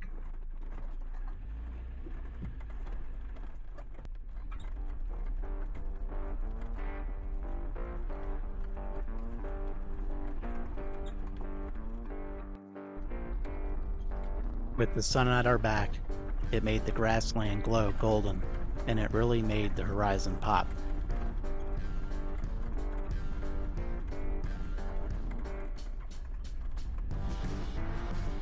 Today, with the clear skies, the scenery, and the temperature, it all coalesced to make the perfect day. I began to get a little concerned with what I was beginning to see just ahead. We were approaching a deep wash, and I didn't know if it would be possible to pass through it. I didn't know if the road was washed out or full of water and deep mud.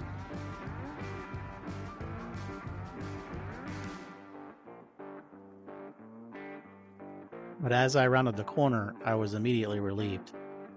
Not only was it dry, there was a significant amount of gravel placed in the bottom of the wash, making the ground extremely solid.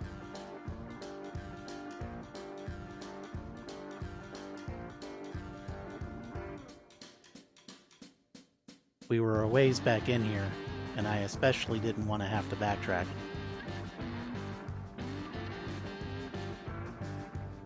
We were going along, making our way towards Badlands National Park, when we had some things catch our eye.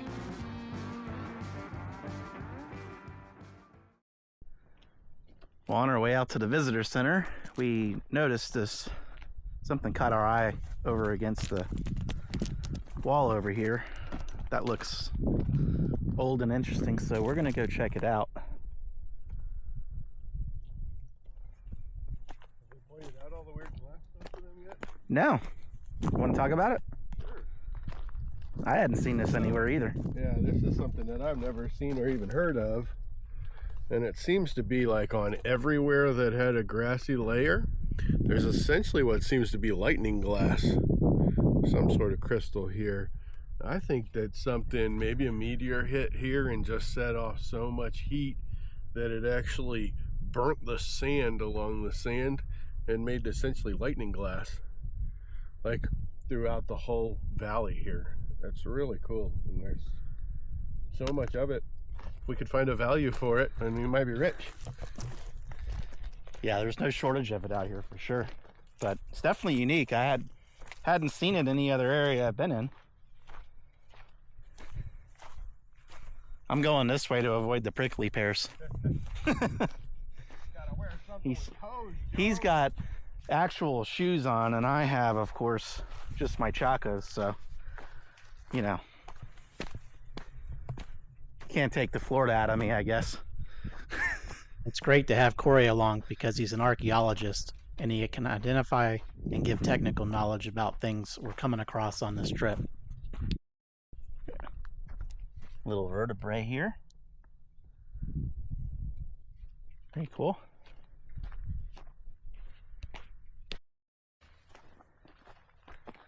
So we're just checking everything out along the way. We're getting closer.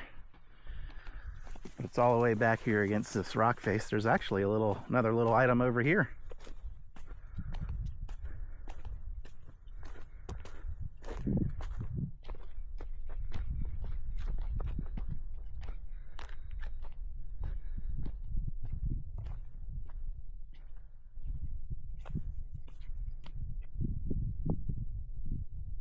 I think I just found a meteorite. No idea what that is.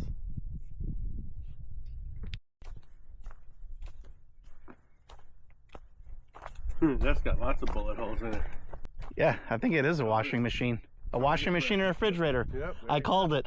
I was like, I wonder if it's going to be like an old washing machine or an old refrigerator. And it's both. this is what we have. A washing machine and a refrigerator. And like we were just discussing off camera, anytime you come across anything like this or a sign along a road, bullet holes. I mean, it's got to have bullet holes. What is this? That's the handle. No frost. Yeah, the handle of the fridge. No frost fridge. Must have been pretty fancy in its day.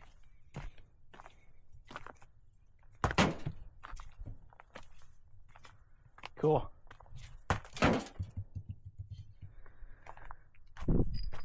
Well, the Jeep's way out there, so it just got our curiosity, but it's been answered. And it didn't lead us to a T-Rex skull or anything. No, not yet. The search continues. These are some older Pabst Blue Ribbon cans because, as you can see, they got the pull tab top on them, and actually the one next to it is the Miller High Life. So here you have it. So this is kind of what this surface looks like on this wall over here. Pretty cool.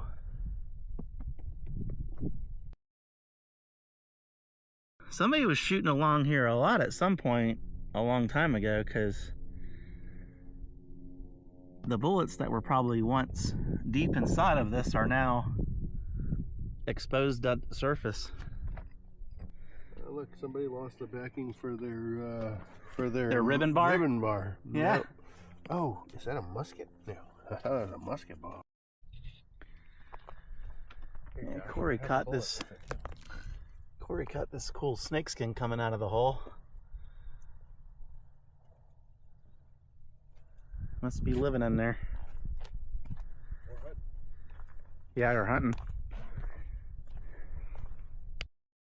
What is this? It's a skeleton of something. What in the world? I don't know. That's interesting.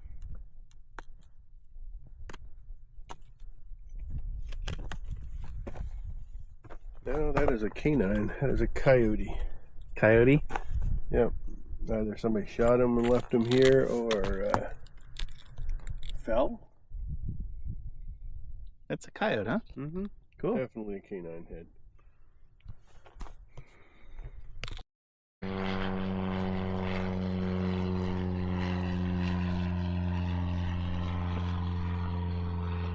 Wow, he's pretty low. Trying to avoid the radar.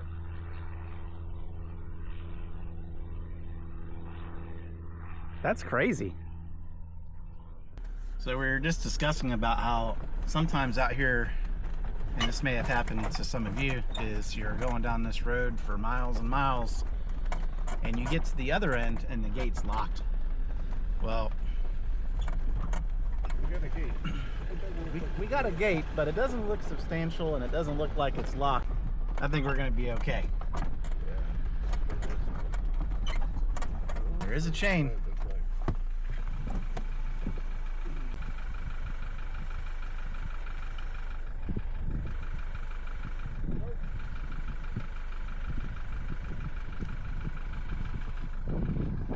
Sweet, it's not locked.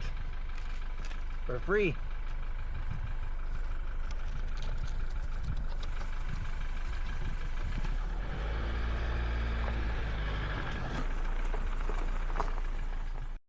So we are at the White Rivers Visitor Center for the Badlands National Park, and we had a nice drive where we explored all kinds of things, found coyote bones and old human artifacts like washing machines and refrigerators. Lots of bullets. And lots of bullets.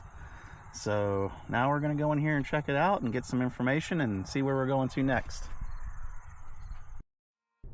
So we were at the White River National Park Visitors Center for the Badlands, and we met a Native American from the Aglala tribe, and his name was Chase Badwound. We met Chase Badwound, and he told us to come to Red Table Rock Overlook, and boy, he was not wrong. Check this out.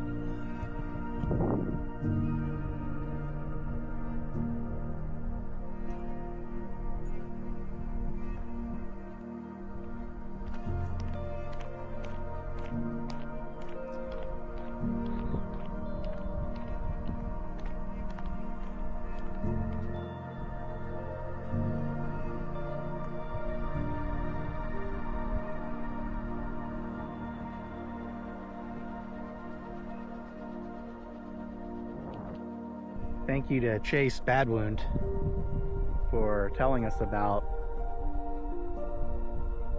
this place. Red Shirt Table, right? Red Shirt Table Canyon. Gorgeous. We've discovered and experienced so much on this journey, but we're still not done yet. So we're here at the Wounded Knee Massacre site, and gonna check it out and see what this is about.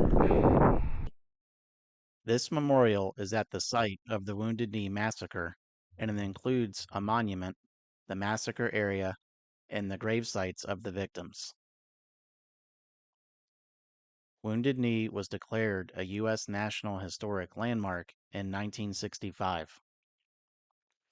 The Wounded Knee Massacre, also known as the Battle of Wounded Knee, was the deadliest mass shooting in American history, involving nearly 300 Lakota people that were shot and killed by the soldiers of the United States Army.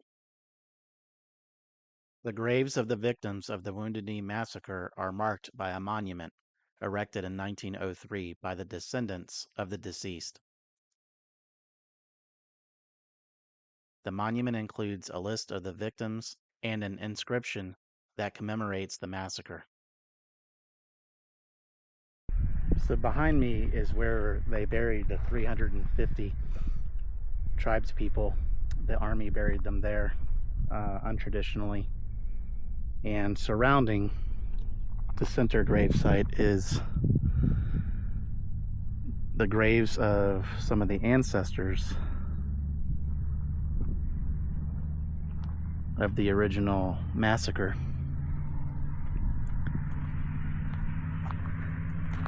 And so we're basically across the street from where the massacre occurred down there.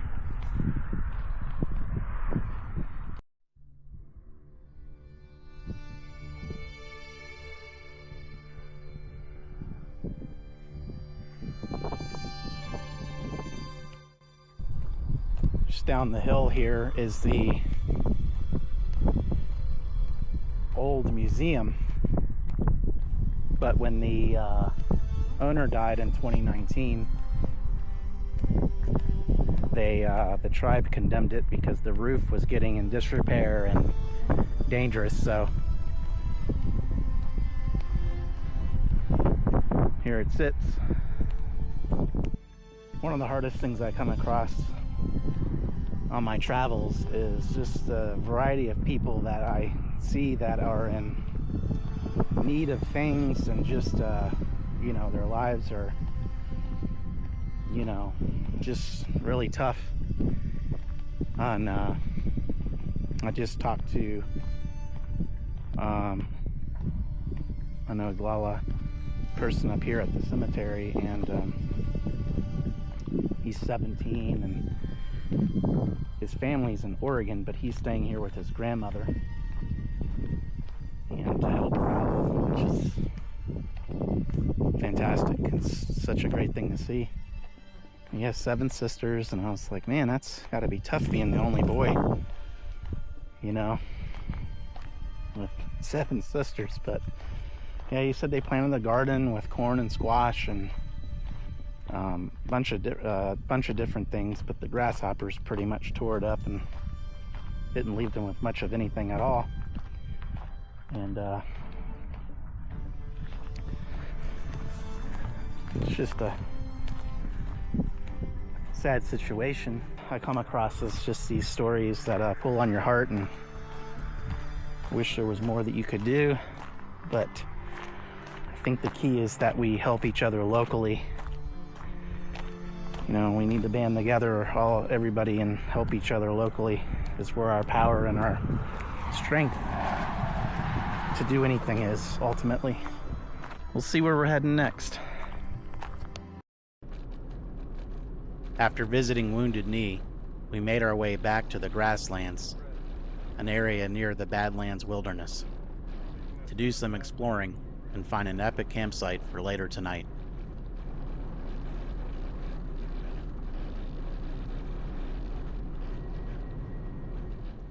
The landscape here stretched out before us, with an endless expanse of grasslands under the immense sky.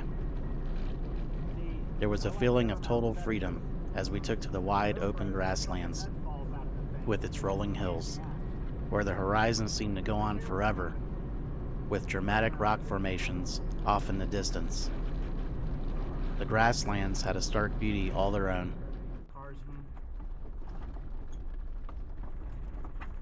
We turned down a 2-track road, and it wasn't long before the terrain got really amazing.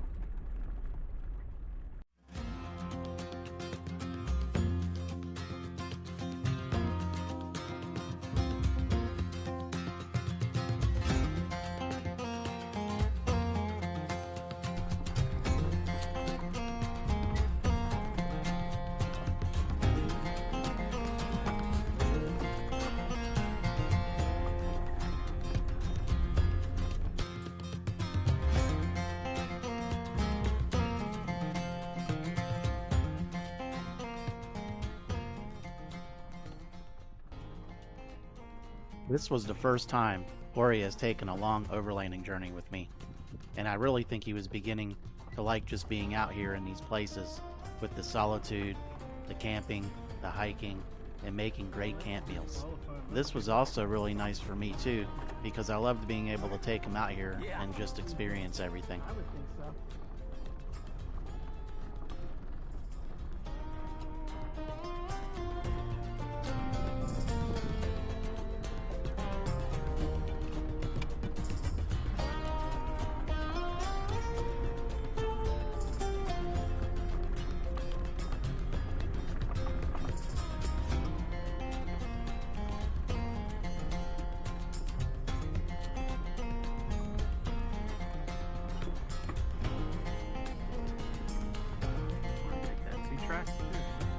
I was taking a look at the map and decided to take this 2-track road because the terrain looked interesting and some potential areas to camp were there.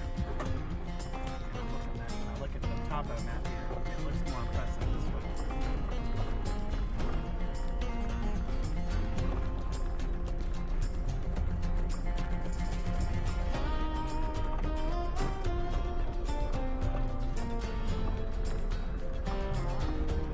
We were on what used to be a rail line, and some of the trestle bridges were still here.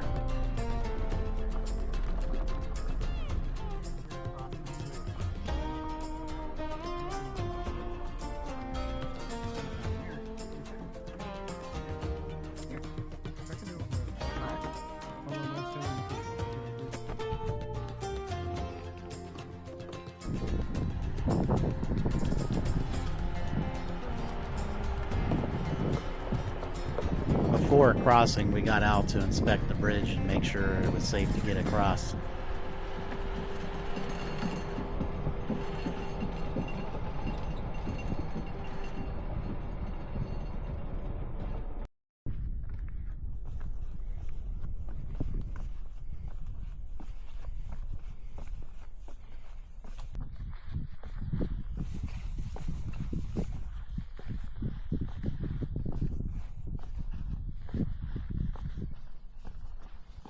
I gotta admit, that was pretty cool. I had never driven across one of those before. It was definitely a unique experience.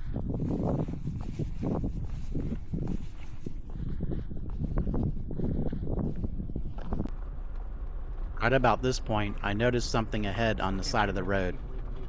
You might even be able to start making it out yourself. I was really surprised it was there, I was curious to see what exactly it was. So I thought my eyes were playing tricks on me, and I thought this was a tiki bar, but they're rock hunting.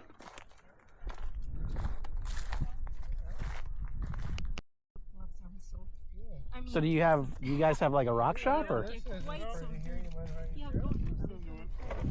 This is a hobby, huh? We had stumbled across a couple that was staying nearby in their RV and took their side-by-side here to just rock hunt for the day.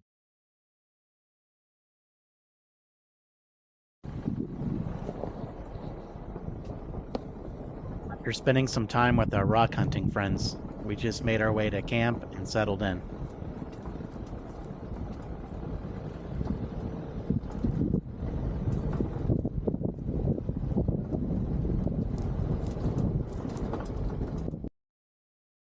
We found a perfect spot bordering the Badlands wilderness that we would be visiting tomorrow. So what's for dinner tonight? We are having some hatch pepper with Parmesan, Romano, and Asiago designer grilled cheese on Ezekiel bread with thin slice of tomato. And then we're going to have pepperoni, cheese, and ghee, broccoli, and cauliflower on the side. Courtesy of Dirty Sally's. Dirty Sally. Cheeses are so good. And then check out this view right behind Corey. I mean, we're right outside the boundary of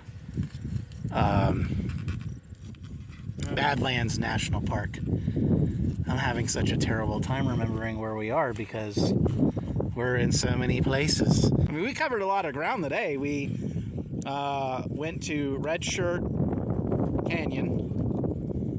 Then we went to Wounded Knee. Checked out the site of Wounded Knee and the battlefield. We're gonna get to cooking because Corey hungry. So we'll check in a bit. In here, came together nice. Lost one little piece of cheese. Maybe a hatch pepper that's underneath there. Starting to look good.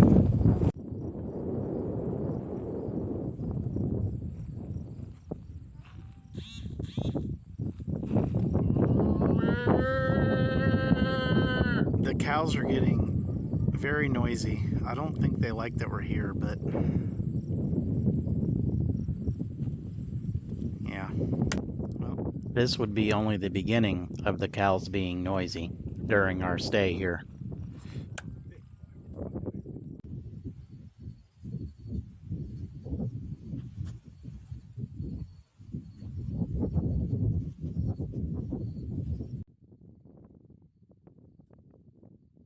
We did a lot of exploring today. So after dinner, we just sat back and relaxed and enjoyed the sunset and the rest of the evening.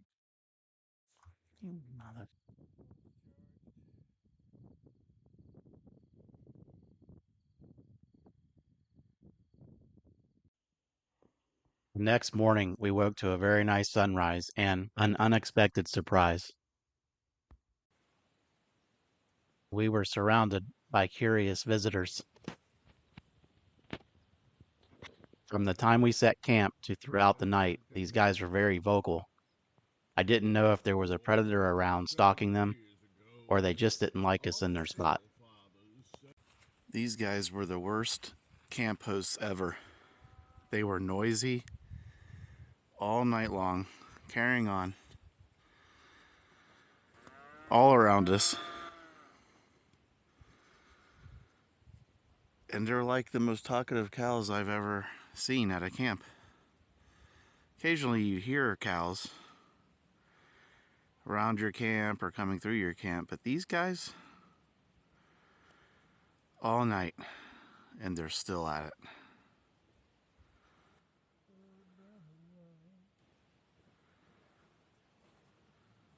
They're quiet now.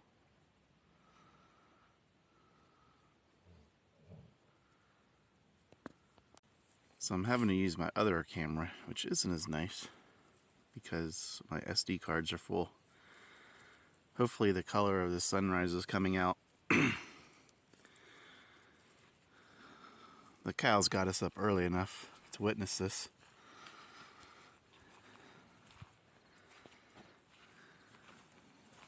We're packing up. But we had to stop and look at the sunrise. Even the lone cow is perched there checking out the sunrise.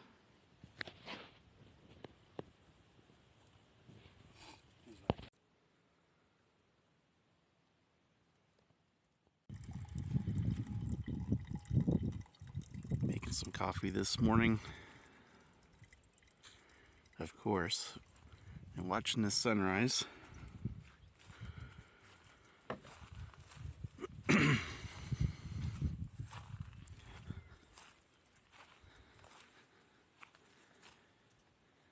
Gonna head into the national park today to do a couple short little hikes, check some things out, and then we're off to Nebraska.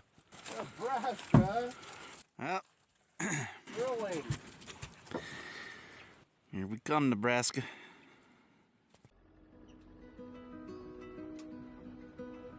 With coffee made and camp packed up, we started making our way to the Badlands wilderness area.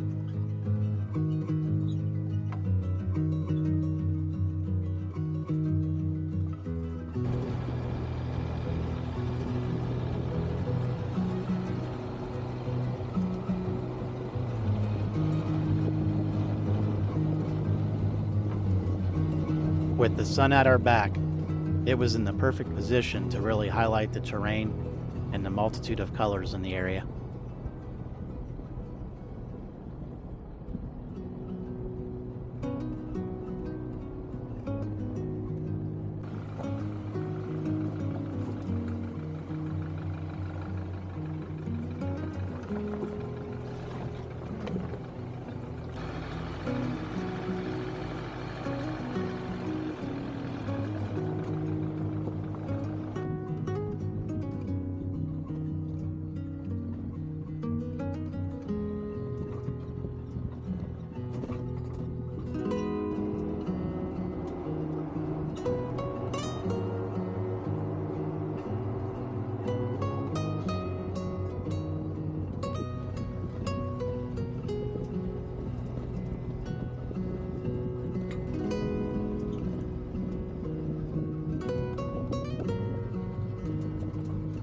There is such a feeling of freedom out here because of the vast open landscape, the golden grasslands, the rolling hills, and the horizon that just seems to go on forever.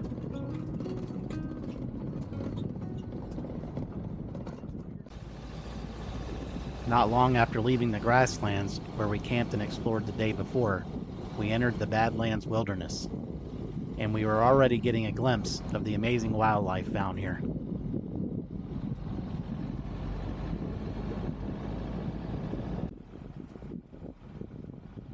We even got to see the bighorn sheep. And come through some beautiful terrain. We've seen 2 bighorn sheep already, a couple buffalo, and I haven't even finished my coffee. We found an area of interest and decided to get out of the rig and stretch our legs and hike into an area that looked promising.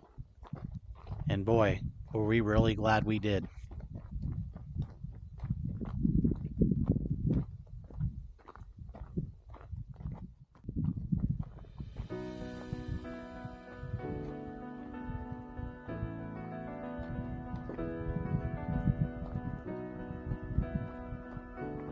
We realized this trail was about to get exciting when we noticed the ladder we had to climb.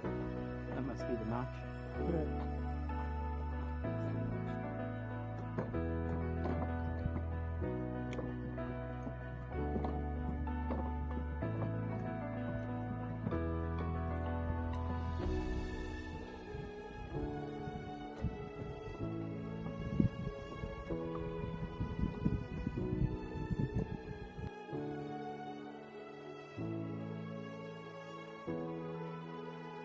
Once up top, the view is already getting even better.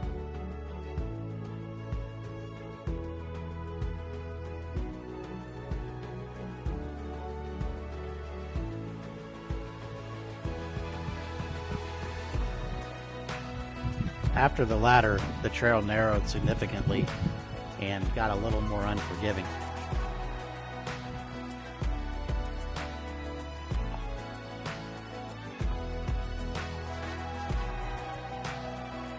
Peligro.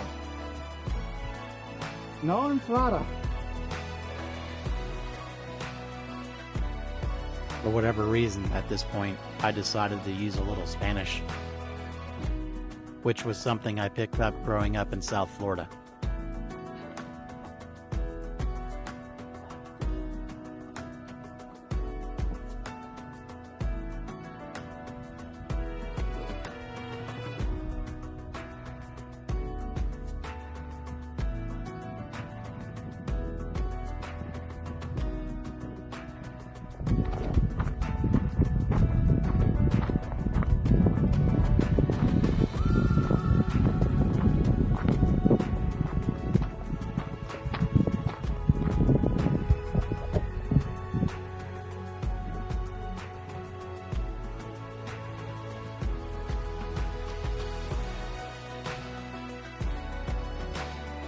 The sun at this point was just starting to crest over the canyon walls, and it lit up the terrain. The shadows it created really highlighted the ruggedness of this area we were in.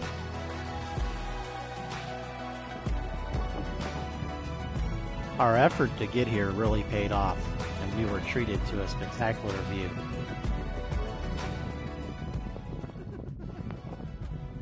It is believed that approximately 38 million years ago, the Badlands wilderness area was a marshy jungle with animals such as saber-toothed cats, small camels, and even giant turtles.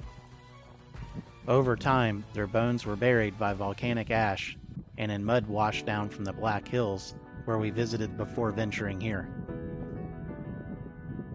Today, this area is a mixed grass prairie where bison, bighorn sheep, prairie dogs, and black-footed ferrets live.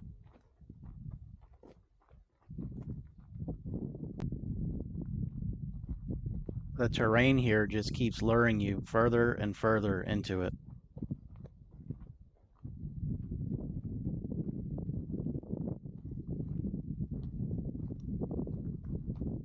The sun at this point was just starting to crest over the canyon walls, and it lit up the terrain, and the shadows it created really highlighted the ruggedness of this area we were in. Yeah, looking like it.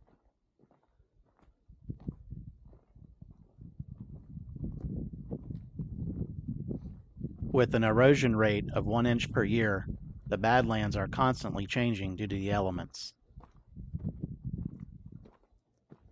Backpacking opportunities abound, offering unrestricted camping in this little used wilderness, where no established trails exist.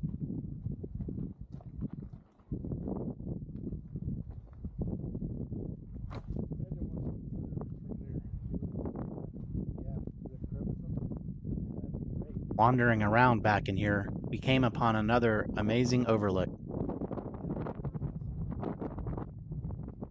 So we have officially left South Dakota and the Badlands today, and we had about a 5.5 hour transit. But we are now here in Nebraska at Grove Lake. It's a wildlife management area.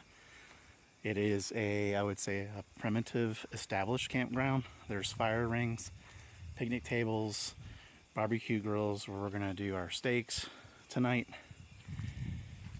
and we are looking forward to the fire, some grilled steaks, and getting off the road. So, more to follow. Got the green chili, onion, mushroom in the lodge. In the seat of summit, we got the baked beans, bacon,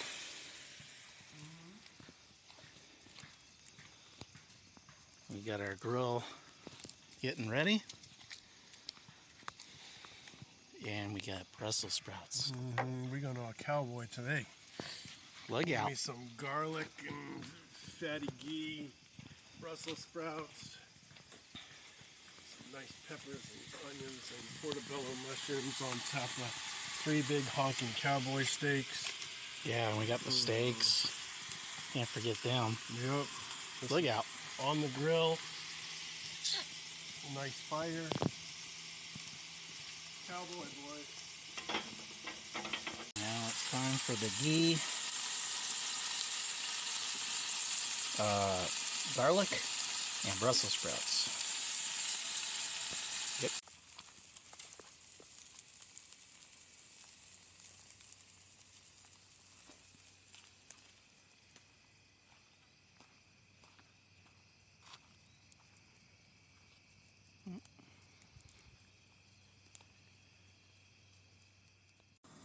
Good morning. Coffee's about ready. Sun is shining. It's the first day of Dolphins season, baby. I've got it all decked out in my Dolphins gear. We're going to go catch a game somewhere in Sioux City as long as they have something playing it. And I'm feeling optimistic. What day are we on? Sunday. But how many days have you been doing this? What has it been? It's like a week and a day. Yeah. Yeah, feeling good. And we're going to wind up in Iowa today, right? Yes, we are. Maybe. I don't know. We'll see. If Iowa exists, they better damn well play the Dolphins game. We had a great fire, great dinner with the steaks, great time on the lake. Unfortunately, we won't be able to go to Ashfall fossil beds because they don't open until 1:30 today. So we're going to be on the road and making way by then, but I will return. We're at Stone State Park in Iowa. Iowa marked the 50th state for Corey, which is a major milestone, and he did it all before he reached 50 like he wanted. But we still had plenty of exploring to do, and this was one of the many stops left. And we're going to go out here and do some hiking for the day on some of these trails and check out what this park has to offer. We were astonished by the number of traffic cones at the entrance of this beautiful park, and we were left wondering if there was a better place that they could have been put. In addition to being an archaeologist, Corey was a state park ranger for another state for 15 years. At any rate, we decided to have a little fun mocking these cones. That you want. I don't understand why they put it right in front of the sign. But we're gonna go ahead, get this all blocked off. VIP treatment. One thing you can say for Iowa, they sure do know how to make a man feel special. Oh, that was heavy. All right, Joe, go ahead and film the sign. We can see the sign now that you've moved all the cones out of the way. Once we got done fooling around and got in the park, I was really surprised at how green it was, and we were lucky because we were just there at the perfect part of the day where the sun was coming through the trees just right, and it really made for a beautiful drive.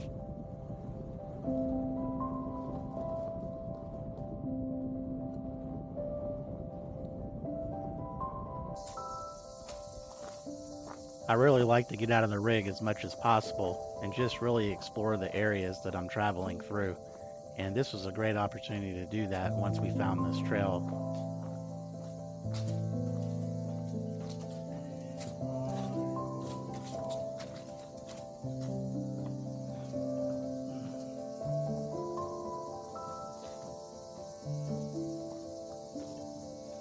I really gotta say, I was really surprised at just how green and lush this place was.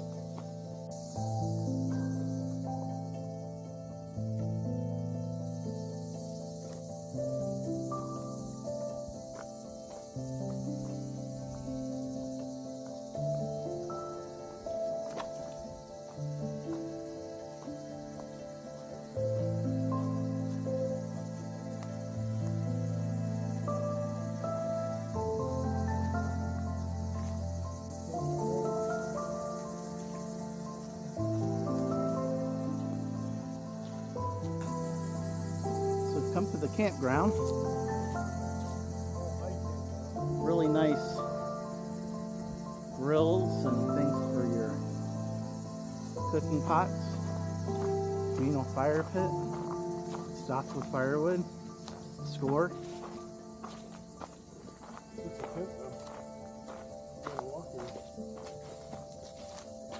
Yeah, these are looking to be walking. I don't know, it looks like vehicle tracks here though.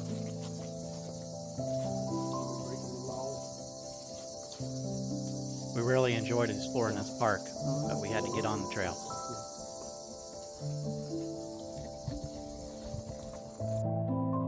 Stone Park is on the northernmost part of the Los Hills and is at the transition from clay bluffs and prairie to sedimentary rock hills and bur oak forest along the Iowa side of the Big Sioux River. We made our way to the really neat town of Immerse.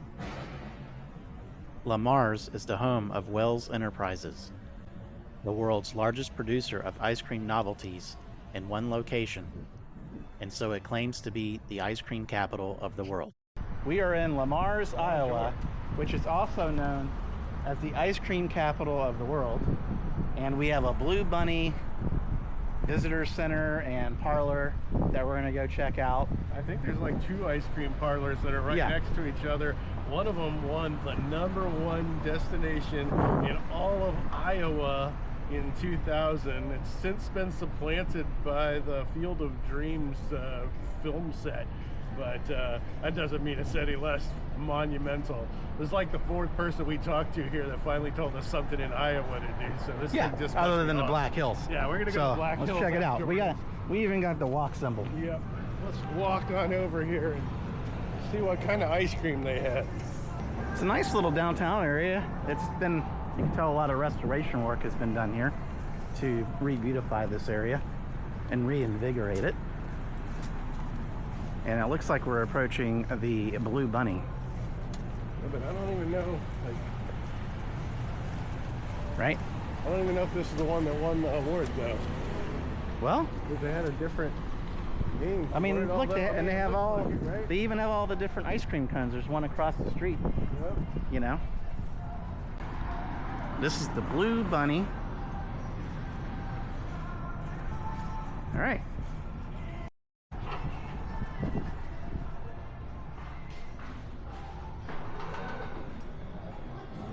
Once inside, we were really surprised by the size and the decor, and we couldn't wait to explore this place.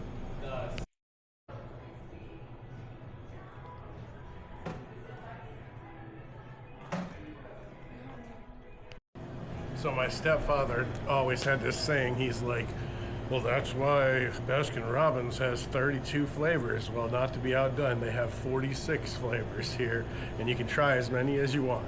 Let's check them out. There were so many options to choose from here that we decided to head upstairs and check it out while we weighed our options.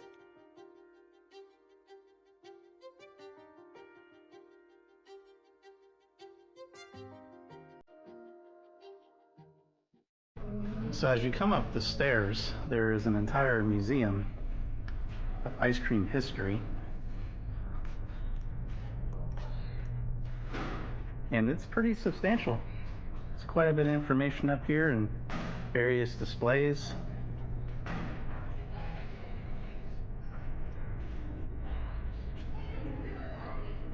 You can come up here after getting your ice cream and get a good view of the downtown area as you sit and enjoy.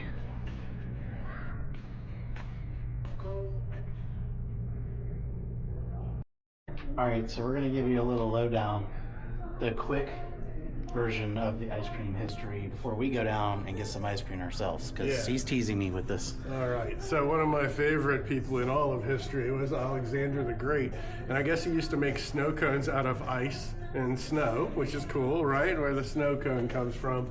And then we get into the emperors of the Tang Dynasty, about 600 to 900s. And they used to eat something like ice cream. I'm not sure what that means, all right? We move into some sherbet here, and Marco Polo apparently brings sherbet back. Thanks for that, Marco Polo. You're kind of cool, not just the pool game. So that was awesome. But here's where it really gets into it. So this guy, Antonio Latini, in the 1600s, he's a chef in Italy, and he invents the first ice cream. I don't know when it was switched over to gelato, but this explains a lot, because like I hardly ever eat ice cream, but when I'm in Italy, I eat like 3 gelatos a day or whatever. So go Italy.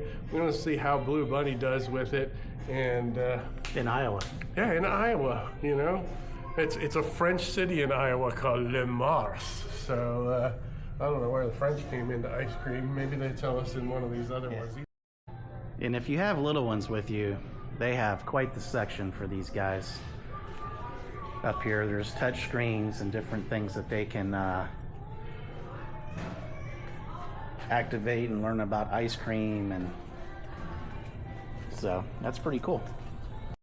Time to check out the theater they have here. Yeah, we're going to watch the story of Wells, and we don't know what that has to do with Lamar's or ice cream at this point, but we'll find out. And friendly service the Wells family provided. And it wasn't long before and began selling ice cream in Lamar's and nearby Sioux City. What? Fred and Harry loved seeing the smiles on customers' faces when their ice cream was being served. And serving up a lot of ice cream is Unless it just was bought by Blue Bunny or something. The family. And what did you decide? I'm going to do a double dip. Thank you. I'm going to do it with In a dish? in a bowl or whatever. A double dip. Whatever. Yep. I'm going to do it with the chocolate brown. Okay. And then the cherry chocolate. All right, after some tough choices, I went with the huckleberry, and you went with like the smorgasbord, right? Oh yeah, well I only got 2 flavors. Okay. I got the black cherry chocolate, and then I got a chocolate with chocolate fudge down in it. That's really good. And it's already melting, so I'm gonna dig in.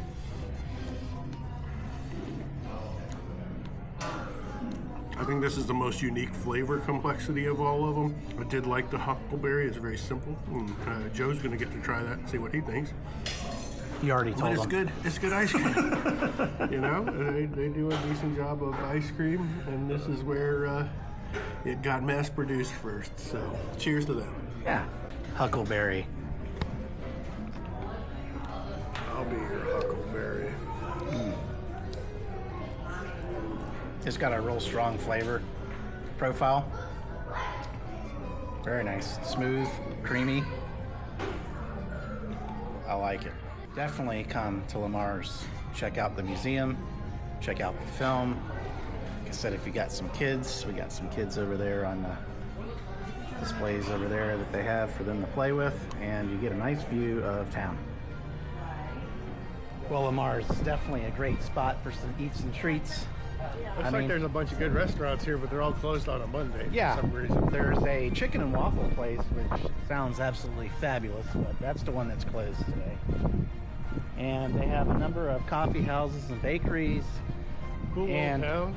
yeah, the Blue Tequila is a Mexican restaurant in town here that looks really good too, but we just don't have the time or the stomach for all of these restaurants today.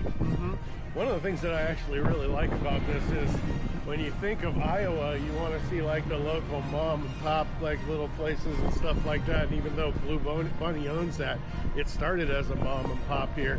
This has got lots of mom and pops, and where we've been staying in Sioux City, it's like the franchise capital of the world. I haven't seen anything that actually started there on anything. You know, it's like, oh, go to Buffalo Wild Wings or see the Gap store or whatever, you know. And this looks like what I expected Iowa to look like when I imagined that Iowa was real. It might be real. I'm at least 60% sure it's real now. While we debated if Iowa was real, we walked around the downtown area and explored a little bit. The town, as you walk through, is littered with these ice cream cones and ice cream sundae statue is pretty cool. Kind of making our way down to the actual factory for Blue Bunny, which is a 12-story high factory, which is pretty large. A quick Google search, it was like one slightly bigger in China, and in by volume is one in Washington State. So this hail says one in the top. Well, we found an ice cream. Well, that's I don't know. That's only 6 stories, like you said. Yeah. Not 12. Not 12. Where is that? We're gonna find out. We ultimately determined that the 12-story building we were looking for was in another part of town. So we made our way back to the rig to go find it. We ultimately found it, but the bad news is I completely screwed up the shot and didn't capture it at all. With all of the exploring today, we worked up a thirst, and we wound up at Brew City Brewing in Lamars, Iowa.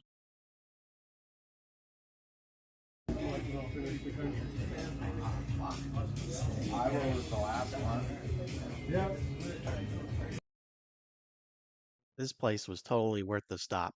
Great beer, cool people. It's just the kind of place I like to find when I'm traveling. All right, guys, we just made our stop in the Brew City Brewing, and delicious beer, peanut butter stout, and a German chocolate cake stout. Very solid, good ABVs. Stout was probably a top 10 beer for me, and the guy just like makes it his home. Yeah, That's a good job. I hope this guy expands a little bit. Brewed He's right got here. some Stout game. he does. Very good stouts. Yep, I heard his porters, they got a pretty porter, but it was out. And then I took the last of their peanut butter stout. So if you're coming tonight, you're just out of Yeah, come a different night, not tonight. So they have a board up there where you can pin where you're from. And Corey was the first one from Vero Beach, Yep. and I was the first one from Miami. So it's always great to be first. We'll see you next time. Want to get even more involved with our community and support what we do? Join us on Patreon. You'll get access to exclusive content like behind-the-scenes footage, early access to videos, members-only live streams, and a chance to connect with us directly. Plus, your support helps us to continue to create the content you love.